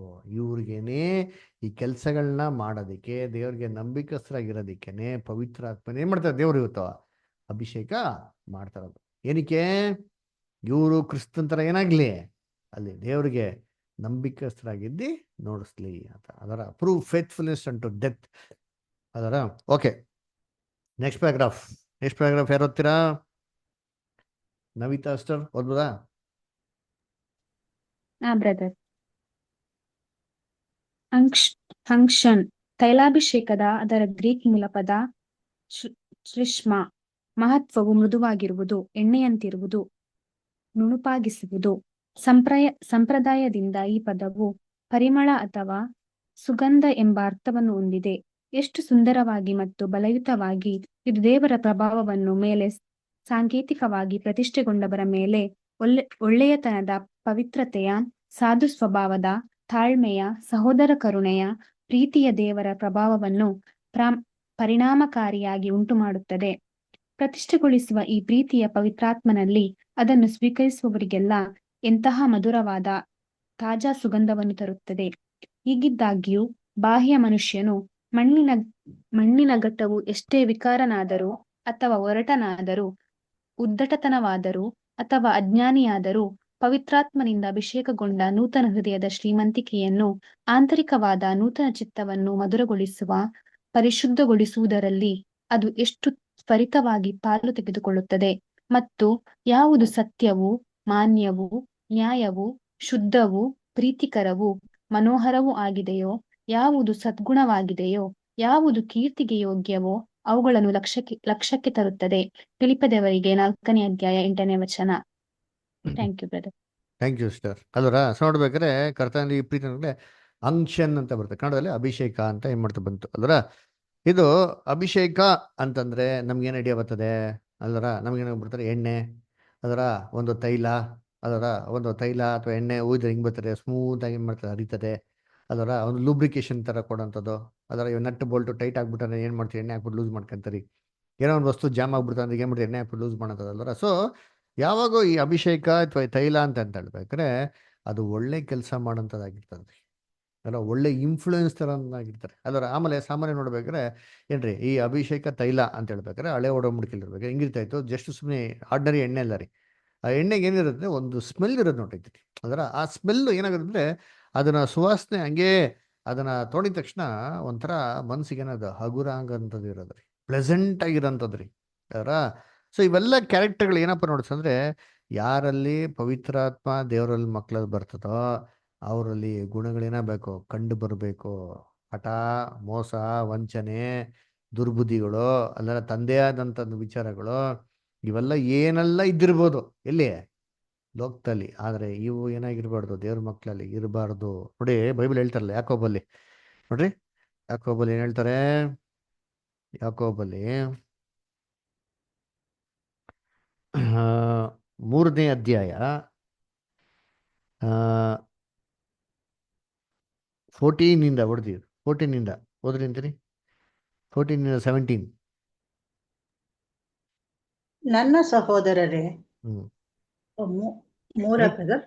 3ನೇ ಅಧ್ಯಾಯ 14ನೇ ವಾಕ್ಯದಿಂದ ಸಿಸ್ಟರ್. ಆದರೆ ತೀಕ್ಷ್ಣವಾದ ಮತ್ಸರವು ಪಕ್ಷಭೇದವು ನಿಮ್ಮ ಹೃದಯದೊಳಗೆ ಇರುವಲ್ಲಿ ನೀವು ಸತ್ಯಕ್ಕೆ ವಿರೋಧವಾಗಿ ಸುಳ್ಳಾಡಿ ಹೊಗಳಿಕೊಳ್ಳಬೇಡಿರಿ. ಅದು ಮೇಲಿನಿಂದ ಬಂದ ಜ್ಞಾನವಲ್ಲ, ಅದು ಭೂ ಸಂಬಂಧವಾದದ್ದು, ಪ್ರಾಕೃತಿಕ ಭಾವವಾದದ್ದು, ದೆವ್ವಗಳಿಗೆ ಸಂಬಂಧಪಟ್ಟದ್ದು. ಮತ್ಸರವು ಪಕ್ಷಭೇದವು ಇರುವ ಕಡೆ ಗಲಿಬಿಲಿಯು ಸಕಲ ವಿಧ ನೀಚ ಕೃತ್ಯಗಳು ಇರುವವು. ಅಂಡರ್ಲೈನ್ ಮಾಡ್ಕೊಳ್ರಿ, ಪಕ್ಷಭೇದ, ಆಮೇಲೆ ಏನ್ರಿ ಮತ್ಸರ, ಗಲಿಬಿಲಿ, ಇವೆಲ್ಲ ಎಲ್ಲಿರ್ತದೋ ಅದರ ಏನ್ರಿ ಪಕ್ಷಭೇದ ಅಂತ ಏನ್ರಿ ಇದು, ಏನ್ ಬಂತು ವಾರ್ತೆ ಇದು ಕನ್ನಡದಲ್ಲಿ ಏನ್ರಿ ಇದು ಪಕ್ಷಭೇದ ಅಂತ ಅದೇನರ್ಥ, ಪಾರ್ಶಾಲಿಟಿ, ಅದರ ಗ್ರೂಪಿಸಮ್ ತಾನೆ, ಟೀಮು ಅಲ್ಲರ. ನೋಡೈತಾರೆ ಸೇಮ್ ಸ್ಪಿರಿಟ್ ನೋಡೈತಾರೆ ಅದರ. ಇದು ಎಲ್ಲೆಲ್ಲಿ ಇರ್ತದೋ ಅಲ್ಲಿ ಏನಿರ್ತಾರಂತೆ, ಗಲಿಬಿಲಿ ಇರ್ತದೆ. ಇವೆಲ್ಲ ದೇವ್ರ ಆತ್ಮನೇ ಅಲ್ಲ ರೀ, ಅರ್ಥ ಮಾಡ್ಕೊಬೇಕು. ಇವೆಲ್ಲ ನಮ್ಮಲ್ಲಿ ಇತ್ತು ಎಲ್ಲಿ, ಸತ್ತಿಗೆ ಬರೋಕ್ಕಿಂತ ಮುಂಚೆ ಅರ. ಈ ಟೀಮು ಗ್ರೂಪಿಸಮು ಅಲ್ಲರ ಏನ್ರಿ ಇವಾಗೆಲ್ಲ ಹಂಗೆ ಆಗ್ಬಿಟ್ಟ ಬಂತೀರಿ ಅದರ. ಯಾರಪ್ಪ ನೀನು, ನನ್ನ ಅಪೋಸ್ಲೋನು, ಅಪೋಲೋಸೋನು, ನನ್ನ ಪೌಲೋನು ಅದರ. ಬೈಬಲ್ ಏನ್ ಹೇಳ್ತಾರೆ, ಪೌಲನು ಬಿತ್ತನೆ ಮಾಡಿದ್ರು, ಅಪೋಲೋಸನು ಏನ್ ಮಾಡಿದ್ರು, ನೀರು ಹಾಕಿದ್ರು. ಬೆಳವಣಿಗೆ ಕೊಟ್ಟಿದ್ಯಾರು, ದೇವರು ಅದರ. ಅದಕ್ಕೆ ಎಷ್ಟು ಜನ ಏನ್ಬಿಡ್ತಾರೆ, ಬ್ರದರ್ ಅಪೋಲೋಸು ಬೀಜ ಬಿತ್ತನೆ ಮಾಡ್ಬಿಟ್ರು ಅಷ್ಟೇ ಅವ್ರ ಕೆಲಸ, ಅವ್ರು ಹೊಟ್ಬಿಡ್ಬೇಕು, ಜಾಗ ಖಾಲಿ ಮಾಡ್ಬೇಕು. ನೆಕ್ಸ್ಟ್ ಇನ್ನು ಯಾರು ಬರ್ತಾರೆ, ಅಪೋಲೋಸನ್ ಬರ್ತಾನೆ. ಅಪೋಲೋಸ್ ಏನ್ ಮಾಡ್ತಾನೆ, ಬೆಳೆಸ್ಕೊಂಡು ಹೋಗ್ತಾ ಇರ್ತಾನೆ. ಪೌಲ್ಗಲ್ಗೇನಿಲ್ಲ, ಸ್ಥಳ ಇಲ್ಲ ಅಂತ ಹಂಕೊಟ್ಟಿದ್ಯಾ? ಹಂಕೊಟ್ಟಿಲ್ಲ ರೀ. ಬಿತ್ತನೆ ಮಾಡಿದ್ದು ಇವರು, ಬಿತ್ತನೆ ಮಾಡಿದ್ಮೇಲೆ ಬೆಳವಣಿಗೆ ಆಗೋದಿಕ್ಕಂತ ಅವಕಾಶ ಕೊಟ್ಟಿದ್ದು ಯಾರಿಗೆ, ಮತ್ತೊಬ್ರಿಗೆ. ಅವ್ರಿಗೆ ಅವಕಾಶ ಕೊಟ್ಟಿದ ತಕ್ಷಣ ಇವ್ರು ಏನನ್ಬಿಟ್ರು, ನೀನ್ ಬರ್ಲೇ ಬೇಡಪ್ಪ ಇಲ್ಲಿ, ನಿನ್ ಜಾಗ ಖಾಲಿ ಮಾಡಂತ ಅಂದ್ಬಿಟ್ರ. That is the spirit of groupism. ಆದಿ ಸಭೆಯಲ್ಲಿ ಇರ್ಲಿಲ್ಲ ರೀ. ಅಪೊಸ್ತಲ ಕೃತ್ಯಗಳು ಏನ್ ನೋಡ್ತೀನಿ 4ನೇ ಅಧ್ಯಾಯದಲ್ಲಿ, ಎಲ್ಲಾರು ಒಂದು ಮನಸ್ಸಿಂದ ಏನಾಗಿದ್ದಂತೆ, ಎಲ್ಲಾರ್ಗೂ ಏನು ಭೇದ ಭಾವ ಇಲ್ದರ ಎಲ್ಲ ಒಗ್ಗಟ್ಟಿನಿಂದ ಇದ್ರು ಅಂತ ಹೇಳ್ತಾರೆ ಅದರ. ಅದು ಒಂದೇ ಸರಿ. ಅದಕ್ಕೆ ಹೇಳೋದು, ಒಂದೇ ಸರಿ ಕೆಲಸ ಮಾಡ್ಬೇಕಾದ್ರೆ ಒಬ್ರು ಬಿತ್ತನೆ ಮಾಡ್ತಾರೆ, ಇನ್ನೊಬ್ರು ಏನ್ ಮಾಡ್ತಾರೆ, ನೀರದ್ಗೆ ಹಾಕ್ತಾರೆ. ಅವಾಗ ಒಗ್ಗಟ್ಟಾಗಿದ್ದಿ ಏನ್ ಮಾಡ್ತಾರೆ, ಅದಕ್ಕೆ ಬೆಳವಣಿಗೆ ಕೊಡೋದು ಯಾರಂತೆ, ತಂದೆಯಾದ ದೇವರು. ಎಲ್ಲಿ ಡಿವಿಷನ್ಸ್, ಪಕ್ಷಪಾತ ಇರ್ತದ, ಅಲ್ಲಿ ದೇವ್ರ ಆತ್ಮ ಏನಾಗಿರೋದಿಲ್ಲ, ಇರಲ್ಲ. ಗುಪ್ತವಾಗಿ ತರಲೆ ಕೆಲಸಗಳನ್ನ ಮಾಡೋಂಥದ್ದು, ಸೀಕ್ರೆಟ್ ಆಗಿ ಏನ್ ಮಾಡ್ತಾರದು, ಎಲ್ಲ ನಡುವೆ ಹಂಗೆ ಸ್ಲೋ ಆಗಿ ಡಿವಿಷನ್ಸ್ ಮಾಡೋಂಥದ್ದು, ಗ್ರೂಪಿಸಮ್ ಮಾಡೋದು. ಏನಪ್ಪ ಇದು ಅರ್ಥ ಅಂದರೆ ಆಲ್ ಡೆವಿಲ್ ಸ್ಪಿರಿಟ್ ಅಲ್ವರ. ನೋಡಿ ಅದಕ್ಕೆ ಹೇಳ್ತಾರೆ. ನೆಕ್ಸ್ಟ್ ಕಂಟಿನ್ಯೂ ಮಾಡಿ. ಆಮೇಲೆ ಇರುವ ಕಡೆ ಗಲಿಬಿಲಿಯು ಸಕಲ ವಿಧವಾದ ನೀಚ ಕೃತ್ಯಗಳು ಇರುವವು. ನೀಚ ಆದರೆ ಕೃತ್ಯಗಳಿರ್ತಾರೆ ನೋಡ್ರಿ. ಇವೆಲ್ಲ ದೇವ್ರ ಕೃತ್ಯಗಳ, ನೀಚ ಕೃತ್ಯಗಳಿರ್ತಾರೆ. ಆಮೇಲೆ ನೆಕ್ಸ್ಟ್ ಆದರೆ ಮೇಡನಿಂದ ಬರುವ ಜ್ಞಾನವು ಮೊದಲು ಪರಿಶುದ್ಧವಾದದ್ದು, ಆಮೇಲೆ ಸಮಾಧಾನಕರವಾದದ್ದು. ದೇವರ ಪವಿತ್ರ ಆತ್ಮ ಇದ್ರೆ ಫಸ್ಟ್ ಪರಿಶುದ್ಧವಾಗಿರ್ತದೆ, ಆಮೇಲೆ ಸಮಾಧಾನ. ಏನೋ ಒಂದು ಕೆಲಸ ಮಾಡ್ಬೇಕಾರೆ ಅಪ್ಪ ಇದೇನೋ ಈ ಕೆಲಸ ಮಾಡಿದ್ರೆ ನಿಜವಾಗ್ಲೂ ಸಮಾಧಾನ ಇರ್ತದ, ಸಹೋದರ ನಡುವೆ ಸಮಾಧಾನ ತರ್ತದ, ಅಥವಾ ಸಹೋದರ ನಡುವೆ ಭಿನ್ನಾಭಿಪ್ರಾಯಗಳು ತರ್ತದ, ಅದರ ನನ್ನ ಚಿತ್ತನೇ ನೆರವೇರಿಸ್ಬೇಕು ಅಂತ ನಾನು ಮುಂದಕ್ಕೆ ಬರ್ತಾ ಇದ್ದೀನ, ಅಥವಾ ಸಹೋದರರ ಐಕ್ಯದಲ್ಲಿ ಪ್ರೀತಿಲಿ ಒಗ್ಗಟ್ಟಾಗಿ ಸಮಾಧಾನ ಇರಲಿ ಅಂತ ನಾನು ಪ್ರಯತ್ನ ಮಾಡ್ತಾ ಇದ್ದೀನ. ಹೇಗಿನಂತೆ ಫಸ್ಟ್ ಶುದ್ಧವಾಗಿರೋಂಥದ್ದು, ಆಮೇಲೆ ನೆಕ್ಸ್ಟ್ ಸಮಾಧಾನವಾಗಿರೋಂಥದ್ದು, ಆಮೇಲೆ ವಿನಯ ಉಳ್ಳದ್ದು, ವಿನಯ ಉಳ್ಳದ್ದು, ಆಮೇಲೆ ಸಂತೋಷವಾಗಿ ಒಪ್ಪಿಕೊಳ್ಳುವಂಥದ್ದು, ಹ್ಮ್ ಕರುಣೆ ಮುಂತಾದ ಒಳ್ಳೆಯ ಫಲಗಳಿಂದ ತುಂಬಿರುವಂಥದ್ದು ಆಗಿದೆ. ಹ್ಮ್ ಅದರಲ್ಲಿ ಚಂಚಲತ್ವವು ಕಪಟವೂ ಇಲ್ಲ. ನೋಡ್ರ, ಅದೆಲ್ಲ ಕಪಟತನ ಮೋಸತನ ಇಲ್ಲ ಅಂತರಿ. ಅದರ ಏನ್ ಕಪಟತನ ಅಂದ್ರೆ ಏನೋ ಒಂದ್ ಕೇಳಿದ್ರೆ ಏನೋ ಉತ್ತರ ಕೊಡೋದು ಅಲ್ವರ. ಕಪಟತನ ಅಂದ್ರೆ ಮೇಲೊಂದು ಒಳಗೊಂದು. ಅದರ ನೇರವಾಗಿರ್ಬೇಕ್ರಿ ದೇವ್ರ ಮಕ್ಳು. ಏಸು ಗುಸಿ ಅಂದ್ಬಿಟ್ರು ನಿಮ್ಮ ಮಾತು ಹೆಂಗಿರ್ಬೇಕು, ಸಿಂಪಲ್ ಆಗಿರ್ಬೇಕ್ರಿ. ಸುತ್ತಿ ಬಳಸಿ 1000 ಮಾತೇ ಮಾತಾಡೋದ್ಬೇಕಾಗಿಲ್ಲ. ಸಿಂಪಲ್ ಆಗಿ ಹೆಂಗಿರ್ಬೇಕು, ಹೌದು ಹೌದು, ಇಲ್ಲ ಇಲ್ಲ ಅಷ್ಟೇ. ಅದರ ದೇವ್ರೇನು ಹೇಳ್ತಾರೆ ಇಷ್ಟೇ ಕೇಳೋದ್ರಿ. ಅದಕ್ಕೆ ಅಪೋಸ್ಟಲ್ ಪೌಲ್ ಕ್ಲಿಯರ್ ಆಗಿ ಬಿಟ್ರು, ನಾನು ಸಭೆಯಲ್ಲಿ 5,000 ಮಾತು ಮಾತಾಡೋದಕ್ಕಿಂತ ಅರ್ಥ ಆಗತ್ತಾರ, ಯಾರಿಗೆ ಅರ್ಥ ಆಗ್ತಾರೋ ಪ್ರಯೋಜನ ಆಗ್ತಾರೋ 5 ಮಾತು ಮಾತಾಡೋದಕ್ಕೆ ಗ್ರೇಟ್ ಅಂದ್ಬಿಟ್ಟು ಅಷ್ಟೇ. ನಮ್ಮ ಮಾತು ಸ್ವಲ್ಪ ಇರಬೇಕು, ಅರ್ಥಭರಿತವಾಗಿರ್ಬೇಕು, ನೇರವಾಗಿ ಏನಾಗಿರ್ಬೇಕು, ದೇವ್ರ ಮಕ್ಳು ಇರ್ಬೇಕ್ರಿ. ಅದ್ರ ಅದ್ರಲ್ಲಿ ಏನಿರ್ಬಾರ್ದು, ಅದ್ರಲ್ಲಿ ಯಾವುದೇ ರೀತಿ ಮುಚ್ಚುಮರೆ ಕಪಟತನ ಇರಬಾರ್ದ್ರಿ. ಅದರ ಕೆಲವು ಜನ ಹತ್ರ ಮಾತಾಡಿದ್ರೆ ಅದು ಗೊತ್ತಾಗ್ಬಿಡ್ತಾರೆ ಫ್ರಾಂಕ್ ಆಗಿ, ಮನಸ್ಪೂರ್ವಕವಾಗಿ ಯಥಾರ್ಥವಾಗಿ ಮಾತಾಡ್ತಾರೆ ನೋಡಿ ಅಂತೀನಿ. ಅದರ ಇದೇ ದೇವ್ರ ಮೆಚ್ಚದ್ರಿ. ದಾವೀದನ್ನ ದೇವ್ರು ಏನಕ್ಕೆ ಇಷ್ಟಪಟ್ಟಿದ್ದು ಅಂದ್ರೆ, ದಾವೀದ್ ಹೆಂಗಿದ್ದ ಗೊತ್ತಾ, ಯಥಾರ್ಥವಾಗಿದ್ದ. ಗೋಲಿಯಾತನ ನೋಡ್ತಾನೆ, ಯಥಾರ್ಥವಾಗಿ ಮನ್ಸು ಬಿಚ್ಚಿ ಹೇಳ್ಬಿಡ್ತಾನೆ, ಅಲ್ಲ ಇವನೇನು ಬಂದು ನೀವು ನಮ್ಮ ದೇವ್ರು ನೀನು ಹೇಳ್ಸನಲ್ಲ, ಯೂ ಇಸ್ ದಿಸ್ ಡಾಗ್ ಅಂತ ಅಂದ್ಬಿಟ್ಟು. ಅದರ ತಗೋ ನಾನು ಹೋಯ್ತೀನಿ ಅಂತ ಬಿಡ್ತಾರೆ. ಯಥಾರ್ಥವಾಗಿ ಹೇಳ್ತಾ ನೋಡ್ತೀನಿ, ದೇವ್ರಿಗೆ ಇಷ್ಟ ಆಗೈತೆ ನೋಡ್ರಿ ಅಂತೀನಿ. ಅದರ ಬಲ ಕೊಟ್ಟಿದ್ದು ಯಾರು? ದೇವ್ರು. ಸೋಲೋಮನ್ ಕೇಳ್ತಾನೆ, ಸೋಲೋಮನ್ಗೆ ಅಧಿಕಾರ ಕೊಡ್ಬೇಕಾರೆ ಸೋಲೋಮನ್ಗೆ ಆಸೆ ಇರಲಿಲ್ಲ ರಾಜ ಆಗ್ಬೇಕು ಅಂತ ಅಲ್ವರ. ಅಬ್ಸುಲಮ್ಗೆ ಆಸೆ ಇತ್ತು, ಆಮೇಲೆ ಇನ್ನೊಬ್ಬ ಇದ್ದಲ್ಲ ಅಡೋನಿಜಾಗ ಆಸೆ ಇತ್ತು. ಸೋಲೋಮನ್ನ ಅಭಿಷೇಕ ಮಾಡ್ಬೇಕು ಅಂತ ಅವ್ರ ಅಪ್ಪನ್ಗೆ ಆಸೆ ಇದ್ದಿದ್ರಿ. ಅದರ ಅವ್ರ ಅಪ್ಪನಿಗೆ ಅವ್ರ ಅಮ್ಮನಿಗೆ ಸರಿ ಅಂತ ಅಭಿಷೇಕ ಮಾಡ್ಬಿಡ್ತಾರೆ ಚಿಕ್ಕ ವಯಸ್ಸು. ಏನು ಕೇಳ್ಕೊಂಡು ನಾನು ದೇವ್ರ ಹತ್ರ, ಅಯ್ಯೋ ದೇವ್ರೆ ನನಗೆ ಇವೆಲ್ಲ ಏನೂ ಗೊತ್ತಿಲ್ಲ ದೇವ್ರೆ, ಅದರ ನಾ ಇನ್ನೂ ಬೆಳೆಯೋ ಹುಡುಗ, ಇನ್ನೂ ಆಟಾಡೋ ಹುಡುಗ. ದೇವ್ರು ಹೆಂಗೆ ಕೊಡ್ತಾರೆ ಅವ್ನಿಗೆ? ಅವ್ನ ಮನ್ಸು ನೋಡ್ತಾರೆ, ಪರವಾಗಿಲ್ಲಪ್ಪ ಇಷ್ಟು ಸಿನ್ಸಿಯರಾಗಿ ಯಥಾರ್ಥವಾಗಿ ಹೇಳ್ತಾನಲ್ಲ, ಏನಿದೆಯೋ ಅನ್ನು ಓಪನ್ ಆಗಿ ಹೇಳ್ತಾನಲ್ಲ. ದೇವರು ಖುಷಿ ಆಗೈತೆ ಹೊಂಟೈತಾರೆ. ಏನು ಬೇಕೋ ನಿನ್ನ ಜ್ಞಾನ ತಾನೇ ಕೊಡ್ತಾ ತಗೋ, ನಾನು ಕೊಡ್ತೀನಿ, ಏನು ಬೇಕು ತಗೋ, ನಿನ್ಗೇನು ಲ್ಯಾಕ್ ಇದೆ. ಬೈಬಲ್ ಹೇಳ್ತಾರಲ್ಲ, ಈ that lacks anything let us ask from the father of lights in whom there is no variance ಅಂತ ಯಾಕೋಬಲ್ಲಿ ಹೇಳಲ್ವಾ. ಯಥಾರ್ಥವಾಗಿ ಕೇಳಿದವಾಗ ದೇವ್ರು ಯಥಾರ್ಥವಾಗಿ ಏನು ಮಾಡ್ತಾರೆ, ಕೊಡ್ತಾರೆ ನೋಡುತ್ತೆ. ಆಮೇಲೆ ನೆಕ್ಸ್ಟ್ ಕೊನೆ ಇನ್ನೊಂದು ಮಾತು ಬರ್ತಾ ನೋಡ್ತೀವಿ. ನೆಕ್ಸ್ಟ್ 18 ಯಾಕೋಬ 3:18 ಸಮಾಧಾನ ಪಡಿಸುವವರು ಸಮಾಧಾನವೆಂಬ ಬೀಜವನ್ನು ಬಿತ್ತಿ ನೀತಿ ಎಂಬ ಫಲವನ್ನು ಕೊಯ್ಯುವರು. ಸೂಪರ್ ಆಗಿದೆ ನೋಡ್ರಿ ಡೈಲಾಗ್. ಸಮಾಧಾನ ಬಿತ್ತೋರು ಯಾವಾಗೋ, ಸಮಾಧಾನ ಪಡಿಸೋರು ಏನ್ ಬಿತ್ತನೆ ಮಾಡ್ತಾರೆ? ಸಮಾಧಾನ ಬಿತ್ತನೆ ಮಾಡ್ತಾರೆ. ಏನ್ ಕುಯ್ತಾರಂತೆ? ನೀತಿ ಎಂಬ. ಯಾರು ತಪ್ಪು ರಾಂಗು ಸಹೋದರಗಳ ಭಿನ್ನಾಭಿಪ್ರಾಯಗಳನ್ನ ಬಿತ್ತನೆ ಮಾಡ್ತಾರೋ ಅರ್ಥ ಮಾಡ್ಕೊಬೇಕು. ಸಮಾಧಾನ ಪಡಿಸೋಂಥ ಕ್ಯಾರೆಕ್ಟ್ರೇ ಅಲ್ಲ. ಇವ್ರುಗಳಿಂದ ಬರೀ ತೊಂದರೆಗಳೇ ಆಗ್ತಾರೆ ಹೊರತು ಸಮಾಧಾನ ಬರೋಕ್ಕೆ ಸಾಧ್ಯ ಇಲ್ಲ. ಇವೆಲ್ಲ ಬಂದ್ಬಿಟ್ಟು ಕ್ರಿಸ್ತನ ಶಿಷ್ಯನಾಗೋದಕ್ಕೆ ಇರ್ಬೇಕಂತ ಗುಣಗಳು ಅಲ್ಲ. ಬೇಸಿಕ್ಕೇ ಇಲ್ಲ. ಬೇಸಿಕ್ ಅನ್ನು ಏನ್ರಿ? ಬೇಸಿಕ್ ಸಬ್ಜೆಕ್ಟ್ ಅಲ್ಲ. ಬೇಸಿಕ್ ಸಬ್ಜೆಕ್ಟ್ ಉತ್ತರ ಕೊಡ್ಬೋದು. ಬೇಸಿಕ್ ಅನ್ನು ಏನ್ ಬೇಸಿಕ್ಕು? ತನ್ನನ್ನು ತಾನೇ ನಿರಾಕರಿಸೋದು. ಈ ಒಂದು ಪಾಯಿಂಟ್ ಇಲ್ಲ. ಫಸ್ಟ್ ನೋಡ್ರಿ, ತನ್ನನ್ನು ತಾನೇ ನಿರಾಕರಿಸೋದು ಪಾಯಿಂಟ್ ಬಂದ್ಬಿಟ್ರೆ ಮಿಕ್ಕಿದೆ ಎಲ್ಲ ಸುಲಭ ಆಗ್ಬಿಡ್ತವ್ರಿ. ಏನ್ರಿ? ಎರಡನೇದೇನ್ರಿ? ಇಲ್ವೇ ಎತ್ಕೊಂಡೋದು ಹಗುರ ಆಗ್ಬಿಡ್ತಾರೆ. ಯಾಕೆಂದ್ರೆ ನಮ್ದೇನಂತ ಇಲ್ವಲ್ಲ, ನಮ್ದಂತ ಆಸೆ ಅಂತ ಇಲ್ವಲ್ಲ. ಅದರ ಅಪೊಸ್ತಲ ಪೌಲ್ ಧೈರ್ಯವಾಗಿ ಹೇಳಿದ್ರು, ನಿಮ್ಮನ್ನು ನಾನು ಬದುಕ್ತಾರೆ, ಯಾರು ಬದುಕ್ತಾ ಇರೋದು? ಕ್ರಿಸ್ತನ್ ಬದುಕ್ತಾ ಇರೋದು ಅಂದ್ಬಿಟ್ಟು. ಆ ಮಾತನ್ನ ಸರಳವಾಗಿ ತೊಗೊಂಡಾಗ ಅದು ತಕ್ಕಂತೆ ನಡ್ಕೊಂಡಾಗ ಏನಾಗ್ಬಿಡ್ತು, is life was very easy. ಎಲ್ಲವನ್ನು ಕಸವನ್ನು ಏನು ಮಾಡ್ತೀನಿ ನಾವು ಎಣಿಸ್ತೀನಿ ಅಂತ ಅಂದ್ಬಿಟ್ಟು ಅಲ್ವರ. ಅವಾಗೇನಾಗ್ಬಿಡ್ತು, ಬರ್ಡನ್ನು ಎಷ್ಟು ರಿಲ್ಯಾಕ್ಸ್ ಆಗ್ಬಿಡ್ತು ನೋಡ್ತೀನಿ. ಅವಾಗ ಕ್ರಿಸ್ತನ ನೊಗವನ್ನು ಎತ್ಕೊಂಡು ಹೋಗೋದಕ್ಕೇನಾಯ್ತು ಅವ್ರಿಗೆ ಅನುಕೂಲ ಆಯಿತು. ಅಂದ ಕರ್ತನಲ್ಲಿ ಪ್ರೀತಿ ಅಂತ ಸೊರಸೊರಗಳೇ, ಏನ್ರಿ ಈ ಅಂಶನ್, ಈ ತೈಲ ಎಷ್ಟು ಹಗುರವಾಗಿ ಎಷ್ಟು ಸರಳವಾಗಿ ಇರ್ತದೋ ಎಲ್ಲ ಕಡೆ ಹೋದವಾಗೆಲ್ಲ ಏನು ಮಾಡ್ತಾರೆ, ಇದು ಲೂಬ್ರಿಕೇಶನ್ ಕೊಡ್ತದೋ, ಒಂದೊಳ್ಳೆ ಸುಗಂಧ ವಾಸನೆ ಕೊಡ್ತದೋ. ಇಂಥ ದೇವ್ರ ಮಕ್ಕಳಿರೋ ಸ್ಥಳಗಳಲ್ಲಿ ಏನು ಬರ್ತಾರೆ, ಒಳ್ಳೆ ಪರ್ಫ್ಯೂಮ್, ಒಳ್ಳೆ ರಿಸಲ್ಟ್, ಒಳ್ಳೆ ಕೆಲಸಗಳೇನಾಗ್ತಾರೆ ಅಲ್ಲಿ ಆಗ್ತಾರೆ ಅದರ. ಓಕೆ, ನೆಕ್ಸ್ಟ್ ಪ್ಯಾರಾಗ್ರಾಫ್ ಓದೋಣ ಅಂತೀನಿ. ನೆಕ್ಸ್ಟ್ ಪ್ಯಾರಾಗ್ರಾಫ್ ಯಾರು ಓದ್ತೀರಾ?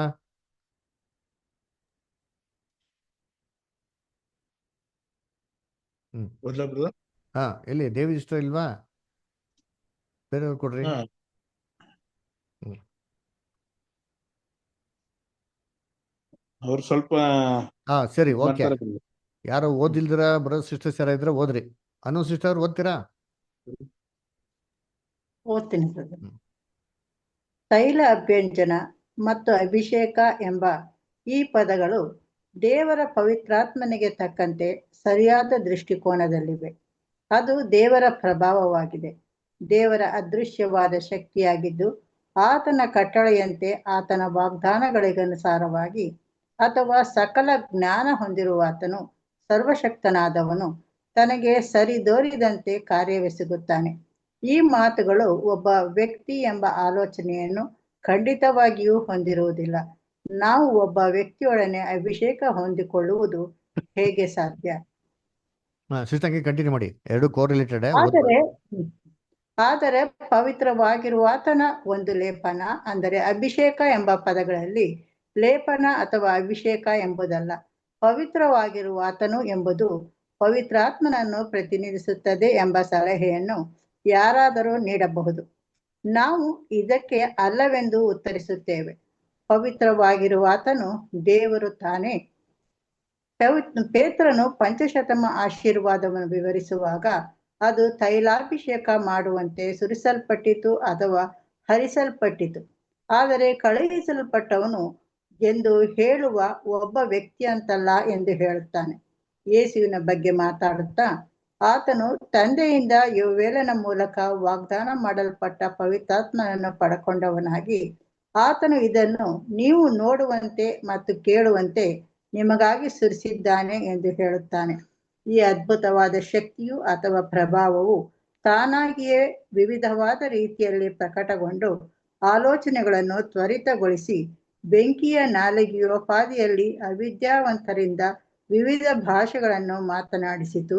ಪುನಃ ಯೋವೇಲನ ಪ್ರವಾದನೆಯಲ್ಲಿ ನಾನು ಎಲ್ಲಾ ಮನುಷ್ಯರ ಮೇಲೆ ನನ್ನ ಆತ್ಮವನ್ನು ಸುರಿಸುವೆನು, ಅಪೊಸ್ತಲ ಕೃತ್ಯ 2:17 ಎಂದಿದೆ. ಇದು ಒಬ್ಬ ವ್ಯಕ್ತಿಗೆ ಉಪಯೋಗಿಸಬಹುದಾದ ಯುಕ್ತವಾದ ಮಾತುಗಳೆಂದು ಯಾರಾದರೂ ಹಕ್ಕಿನಿಂದ ಹೇಳಬಲ್ಲರೋ? ಆತನನ್ನು ತಂದೆಯಿಂದ ಮಗನಿಗೆ ಕೊಡಲಾಯಿತು ಮತ್ತು ಆತನು ಸುರಿಸಲ್ಪಟ್ಟನು ಅಥವಾ ಹರಿಸಲ್ಪಟ್ಟನು ಮತ್ತು ಈ ರೀತಿಯಾಗಿ ಕಾಣಿಸಲ್ಪಟ್ಟನೋ ಮತ್ತು ಕೇಳಿಸಲ್ಪಟ್ಟನೋ? ಖಂಡಿತವಾಗಿಯೂ ಇಲ್ಲ. ನಿಶ್ಚಯವಾಗಿಯೂ ಅಂತಹ ಭಾಷೆಯನ್ನು ದೇವರಿಗೆ ಸರಿ ಸಮಾನವಾದ ಶಕ್ತಿ ಮತ್ತು ಮಹಿಮೆಯನ್ನು ಹೊಂದಿರುವ ತ್ರೈಕತ್ವದ ಮೂರನೆಯ ವ್ಯಕ್ತಿಗೆ ಅನ್ವಯಿಸುವುದಾದರೆ ಅದು ಅವಮಾನಕರವಾದದ್ದು ಎಂಬುದು. Thank you sir. ನೋಡಿ, ಇಲ್ಲಿ ಅಭಿಷೇಕ ಅಂತ ಹೇಳ್ಬೇಕಾದ್ರೆ ನಮ್ಗೊಂದು ಪಾಯಿಂಟ್ ಏನ್ ಜ್ಞಾಪನ ಬರ್ತದೆ ಅಂದ್ರೆ ಇದು ಸುರಿಸೋಂಥದ್ದು ಅಂತ ಅಲ್ದ್ರ. ಅದಕ್ಕೆ ನಾವು ವಾಕ್ಯದಲ್ಲಿ ನೋಡ್ಬಿಟ್ರೆ ಏನು, ದೇವರು ಅಭಿಷೇಕ ತೈಲನ ಏನ್ ಮಾಡಿದ್ದಾರೆ, ಮತ್ತೊಬ್ಬರ ಮೇಲೆ ಸುರಿಸಿದ್ದಾರೆ ಅಂತ ನೋಡಿದ್ರೆ ಅದರ ಗಾಡ್ ಎಸ್ ಪೌರ್ಡ್ ಔಟ್, ಅದರ ಗಾಡ್ ಎಸ್ ಶೆಡ್ ಫೋರ್ಟ್ ಅಂತ ಒಂದ್ ಕಡೆ ಏನ್ ಮಾಡ್ತಾರೆ ಬರ್ತಾರೆ ವಾಕ್ಯಗಳು ಅಲ್ದ್ರ. ಸೊ ಇದರಲ್ಲಿ ನಮಗೆ ಕ್ಲಿಯರ್ ಆಗಿ ಏನಂತ ಒಂದು ಗೋಚರ ಆಗ್ತಾನೆ ಅಂದರೆ ಸುರಿಸ್ಬೇಕಾದ್ರೆ ಖಂಡಿತವಾಗೂ ವ್ಯಕ್ತಿ ಆಗಕ್ಕೆ ಸಾಧ್ಯ ಇಲ್ಲ. ವ್ಯಕ್ತಿ ನಿಂಗೆ ಸುರಿಸೋದಿಕ್ಕೆ ಸಾಧ್ಯ ಏನ್ ನೀರ? ಅವರು ಮನುಷ್ಯನ್ನ ಹಾಕ್ಬೋದು, ಮನುಷ್ಯನ್ನ ಕೊಡ್ಬೋದು, ಮನುಷ್ಯನ ತೂಕ ಹಾಕ್ಬೋದು, ಮನುಷ್ಯನ ಸುರಿಸೋದಿಕ್ಕೆ ಸಾಧ್ಯನಾ? ಖಂಡಿತವಾಗೂ ಸಾಧ್ಯ ಇಲ್ಲ ಅಲ್ರ. ಅದನ್ನ ನೋಡ್ಬೇಕಾದ್ರೆ ಇದು ಒಂದು ಅಭಿಷೇಕನ ಏನ್ ಮಾಡ್ತಾರೆ ಇಲ್ಲಿ ಸೂಚನೆ ಮಾಡೋದಾಗಿದೆ. ಅಂದ್ರೆ ಏನಾಗಿರ್ಬೇಕು, ಖಂಡಿತವಾಗೂ ಒಂದು ಶಕ್ತಿ ಇರಬೇಕು ಅಂದ್ಬಿಟ್ಟು. ಅದಕ್ಕೆ ಒಂದು ವಾಕ್ಯ ಹೇಳ್ತಾ ನೋಡಿ, ತುಂಬಾ ಚೆನ್ನಾಗಿದೆ ವಾಕ್ಯ, ಓದೋಣ. ಎಲ್ಲರೂ ಮಿಸ್ಅಂಡರ್ಸ್ಟ್ಯಾಂಡ್ ಮಾಡ್ಕೊಂಡಂತ ವಾಕ್ಯ, ಅದ್ರಲ್ಲಿ ಮುಖ್ಯವಾಗಿರುವಂತ ಒಂದು ಪಾಯಿಂಟ್ ಇದೆ. ಅಪೊಸ್ತಲ ಕೃತ್ಯಗಳು 2ನೇ ಅಧ್ಯಾಯ 17ನೇ ವಾಕ್ಯ. ಕಡೆ ದಿವಸಗಳಲ್ಲಿ ನಾನು ಎಲ್ಲಾ ಮನುಷ್ಯರ ಮೇಲೆ ನನ್ನ ಆತ್ಮವನ್ನು ಸುರಿಸುವೆನು. ನೋಡ್ರಿ, ಇಲ್ಲೇ ಮಾಡ್ತಾರೆ, ಕಡೆಯ ದಿವಸಗಳಲ್ಲಿ ನನ್ನ ಆತ್ಮವನ್ನು ಎಲ್ಲಾರ ಮನುಷ್ಯರ ಮೇಲೆ ಸುರಿಸುವೆನು. ಅವಾಗ ಏನ್ ಮಾಡ್ತಾರೆ, ತನ್ನ ಗಂಡು ಮಕ್ಕಳು ಹೆಣ್ಣು ಮಕ್ಕಳು ಪ್ರವಾದಿಸುವರು, ಕನ್ಸನ್ನು ಕಾಣುವರು, ದೀರ್ಘದರ್ಶನ ನೋಡ್ತಾರೆ ಅಂತ ಅಂದ್ಬಿಟ್ಟು ಎಲ್ಲರೂ ಏನ್ ಮಾಡ್ಬಿಡ್ತಾರೆ, ಈ ಮೇಳೆ ಬಿಟ್ಬಿಡ್ತಾರೆ, ಸುರಿಸೋದು ಗಿರ್ಸೋದಲ್ಲ. ದರ್ಶನ ನೋಡ್ತಾರೆ, ಕನ್ಸು ಕಾಣ್ತಾರೆ, ಪ್ರವಾದನೆ ಮಾಡ್ತಾರೆ ಅಂತ ಅಲ್ಲಿಗೆ ಏನ್ ಮಾಡ್ತಾರೆ, ಸ್ಟಿಕ್ ಆನ್ ಆಗ್ಬಿಡ್ತಾರೆ. ನೋಡಿ ಇಲ್ಲಿ ಎಷ್ಟು ಚೆನ್ನಾಗಿ ಹೇಳ್ತಾರೆ, ದೇವರು ಸುರಿಸ್ತಾರಂತೆ. ಅಪೋಸ್ಟ್ಲ್ ಪೌಲ್ ನೋಡಿ ಹಂಗೆ ಹೇಳ್ಬೇಕಾರೆ ಏನ್ ಹೇಳ್ತಾರೆ ಗೊತ್ತಾ? ಅಲ್ಲೇ ಓದ್ಬೇಕಾರೆ ಆ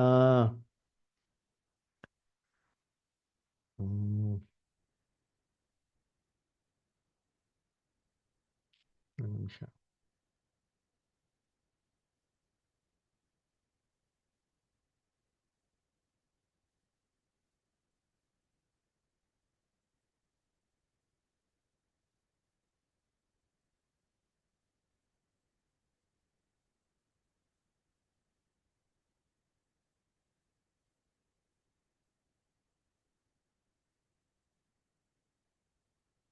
ಓಕೆ, ಆ ಸರಿ. ಅಲ್ಲಿ ಇನ್ನೊಂದ್ ಕಡೆ ಅದೇ ಅಧ್ಯಾಯದಲ್ಲಿ ಮುಂದಕ್ಕೆ ಬರ್ತದೆ. ಅಪೋಸ್ಟ್ಲ್ ಪೌಲ್ ಹೇಳ್ತಾರೆ, ಈ ವಾರ್ತೆ ಇಲ್ಲಿ ನೆರವೇರ್ತಾ ಇದೆ, ದೇವರು ನಿಮ್ಮೆಲ್ಲರ ಮೇಲೂ ಸುರಿಸ್ತಾ ಇದನ್ನ, ಇಲ್ಲಿ ದೇವ್ರ ಮಕ್ಳ ಮೇಲೆ ಸುರಿಸ್ತಾ ಇರೋದು ಒಂದು ಪ್ರೂಫ್ ಅಂತ ಏನ್ ಮಾಡ್ತಾರೆ ಹೇಳ್ತಾರೆ. ಸೊ ಅಲ್ಲಿ ಅಪೋಸ್ಟ್ಲ್ ಪೀಟರ್ ತಿರ್ಗಾ ಅದೇ ವಾರ್ತೆ ಏನ್ ಮಾಡ್ತಾರೆ ಯೂಸ್ ಮಾಡ್ತಾರೆ. ಏನು ಯೂಸ್ ಮಾಡ್ತಾರೆ? ದೇವ್ರು ಏನ್ ಮಾಡ್ತಾರೆ? ಸುರಿಸ್ತವ್ರೆ ನಿಮ್ಮ ಮೇಲೆ ಅಂತ. ಒಂದು ವ್ಯಕ್ತಿ ಆಗಿದ್ರೆ ವ್ಯಕ್ತಿನ ಹೆಂಗೆ ಸುರಿಸೋದಿಕ್ ಸಾಧ್ಯ? ಅದರ ಈ ಒಂದು ಕಾಂಟೆಕ್ಸ್ಟ್ ಅಲ್ಲಿ ಹಳೆ ಒಡಂಬಡಿಕೆ ವಾರ್ತೆನೇ ಅಪೋಸ್ಟ್ಲ್ ಪೌಲ್ ಕೋಟ್ ಮಾಡ್ಬೇಕಾರೆ ಖಂಡಿತವಾಗೂ ಒಬ್ಬ ವ್ಯಕ್ತಿ ಬಗ್ಗೆ ಹೇಳ್ತಾ ಇದ್ರ? ಅದರ ಯೋಚನೆ ಮಾಡಿದ್ದೀನಿ. ಒಂದು ವ್ಯಕ್ತಿ ಇಟ್ಕೊಂಡು ಒಂದು ವ್ಯಕ್ತಿನ ದೇವರು ಸುರಿಸ್ತಾರೆ, ಅದು ಒಬ್ಬರ ಮೇಲೆಲ್ಲ ಎಲ್ಲಾರ ಮೇಲೂ ಅಟ್ ಎ ಟೈಮ್ ಒಬ್ಬ ವ್ಯಕ್ತಿ ಎಲ್ಲರ ಮೇಲೆ ಹೆಂಗೆ ಸುರಿಯೋದಿಕ್ ಸಾಧ್ಯ? ಖಂಡಿತವಾಗಿ ಏನಿಲ್ಲ, ಸಾಧ್ಯನೇ ಇಲ್ಲ. ಹಂಗಿರ್ಬೇಕಾದ್ರೆ ಇದೇನಾಗಿರ್ಬೇಕು ಅಂದ್ರೆ ಇದು ಏನೋ ಒಂದು ಕಣ್ಣಿಗೆ ಕಾಣಿದಂತ ಒಂದು ಅದ್ಭುತ ಶಕ್ತಿನೇ ಆಗಿರ್ಬೇಕು. ಯಾಕಂದ್ರೆ ಅದ್ಭುತವಂತ ಶಕ್ತಿನ ಅಟ್ ಎ ಟೈಮ್ ಎಲ್ಲಾರ ಮೇಲೆ ಏನ್ ಮಾಡೋದು ಒಂದೇ ಸತಿಗೆ ಸುರಿಸ್ಬೋದು ಅಲ್ರ. ಅದೇ ನೋಡ್ಬೇಕಾದ್ರೆ ಕರ್ತನಲ್ಲಿ ಪ್ರೀತಿ ಅಂತ ಸೋರಸುಗಳೇ, ಇದು ಖಂಡಿತವಾಗೂ ಈ ಒಂದು ಪವಿತ್ರಾತ್ಮ ಅಂತ ಹೇಳ್ಬೇಕಾರೆ ಅದೊಂದು ಏನ್ರಿ ದೇವರಿಗೆ ಹೋಲಿಕೆ ಮಾಡಕ್ಕೆ ಖಂಡಿತವಾಗಿ ಏನಿಲ್ಲ, ಅದು ಸಾಧ್ಯ ಇಲ್ಲ. ಅದು ದೇವರಿಂದ ಬರುವಂತ ಒಂದು ಶಕ್ತಿ. ಇದೇ ಶಕ್ತಿನ ದೇವರು ಕ್ರಿಸ್ತನ್ಗೆ ಏನ್ ಮಾಡಿದ್ದು? ಅದು ದಯಪಾಲಿಸಿದ್ದು. ಅವ್ರ ಮೇಲೆ ಕೂಡ ಏನ್ ಮಾಡಿದ್ರು? ಸುರಿಸಿದ್ರು. ಇದೇ ಶಕ್ತಿನ ಪೆಂಟಿಕಾಸ್ಟಲ್ಲಿ ಏನ್ ಮಾಡಿದ್ರು? ಸುರಿಸಿದ್ರು. ಅವ್ರೇನ್ ಮಾಡಿದ್ರು? ಬೇರೆ ಬೇರೆ ಭಾಷೆಗಳನ್ನ ಮಾತಾಡಕ್ಕೆ ಏನ್ ಮಾಡಿದ್ರು? ಅವರು ಶುರು ಮಾಡಿದ್ರು ಅದರ. ಓಕೆ, ನಾವು ಇವತ್ತು ಈ ಸ್ಟಡಿನ ಇಲ್ಲಿ ಸ್ಟಾಪ್ ಮಾಡೋಣ. ನೆಕ್ಸ್ಟ್ ವೀಕ್ ಕಂಟಿನ್ಯೂ ಮಾಡೋಣ. ಓಕೆನಾ? ಯಾರಿಗೇನ ಡೌಟ್ಸ್ ಇದೆಯಾ? ಏನೋ ಕ್ವಶನ್ಸ್ ಇದೆಯಾ? ಏನೋ ಕೇಳ್ಬೇಕು ಅಂತ ಏನೋ ಇದೆಯಾ? ಬ್ರದರ್, ಬ್ರದರ್ ಹೇಳ್ರಿ. ಸಂತೋಷ್ ಬ್ರದರ್. ಈಗ ಓದ್ವಲ್ಲ ಬ್ರದರ್, ಹ್ಮ್ ಅಲ್ಲಿ ಆ ಅಭಿಷೇಕವು ನಿಮ್ಮಲ್ಲಿ ನೆಲೆಗೊಂಡಿರುವುದರಿಂದ ಯಾವನಾದ್ರೂ ನಿಮಗೆ ಉಪದೇಶ ಮಾಡೋದು ಅವಶ್ಯವಿಲ್ಲ ಅನ್ನೋದು ಹ್ಮ್ ಯಾವ ಉಪದೇಶ ಬ್ರದರ್? Very good point. ಪರವಾಗಿಲ್ಲ, ಕ್ಯಾಚ್ ಮಾಡಿದ್ದೀರಾ. ಅದನ್ನ ನೆಕ್ಸ್ಟ್ ವೀಕ್ ಹೇಳ್ತಾರೆ ವಾಲ್ಯೂಮ್ ಮೇಲೆ ಓದೋಣ. ಆದ್ರೆ ಇವಾಗ ನಿಮ್ಗೆ ಹೇಳ್ಬಿಡ್ತೀನಿ ಬೇಕಾದ್ರೆ. ಓಕೆನಾ? ಏನಪ್ಪಾ ಅಂದ್ರೆ ಒಂದನೇ ಯೋಹಾನ 2ನೇದಲ್ಲಿ ಬರ್ತಾರೆ. ಎಷ್ಟೋ ಜನ ಏನ್ ಮಾಡೋದು, ಇದೇ ವಾರ್ತೆ ಇಟ್ಕೊಂಡ್ಬಿಟ್ಟು ಪವಿತ್ರಾತ್ಮ ಹೋಗ್ಬಿಟ್ರೆ ನಮ್ಗೆ ಯಾರು ಹೇಳ್ಕೊಡೋದೇ ಬೇಕಾಗಿಲ್ಲ, ಯಾವ ಕ್ಲಾಸು ಬೇಕಾಗಿಲ್ಲ, ಬೈಬಲ್ ಟೀಚಿಂಗು ಬೇಕಾಗಿಲ್ಲ, ಆಟೋಮೆಟಿಕ್ ಆಗಿ ನಾವು ಪ್ರೇಯರ್ ಮಾಡೋ ಸಾಕು, ಮುಗಿತು, ದೇವ್ರು ನಮ್ಗೆ ಏನ್ ಮಾಡ್ತಾರೆ ಅಂತ ಸುರಿಸ್ಬಿಡ್ತಾರೆ ಅಂತ. ಕರೆಕ್ಟಾ? ಹೌದೌದು. ಸರಿ. 1 ಜಾನ್ 2nd ಚಾಪ್ಟರ್, ಕರೆಕ್ಟಾ? 27 ಅದರ ಯಾವ್ದ್ರ ಬಗ್ಗೆ ಹೇಳ್ಕೊಡೋದು ಬೇಕಾಗಿಲ್ಲ ಅಂತಂದ್ರೆ, ಒಂದು ನಿಮಿಷ,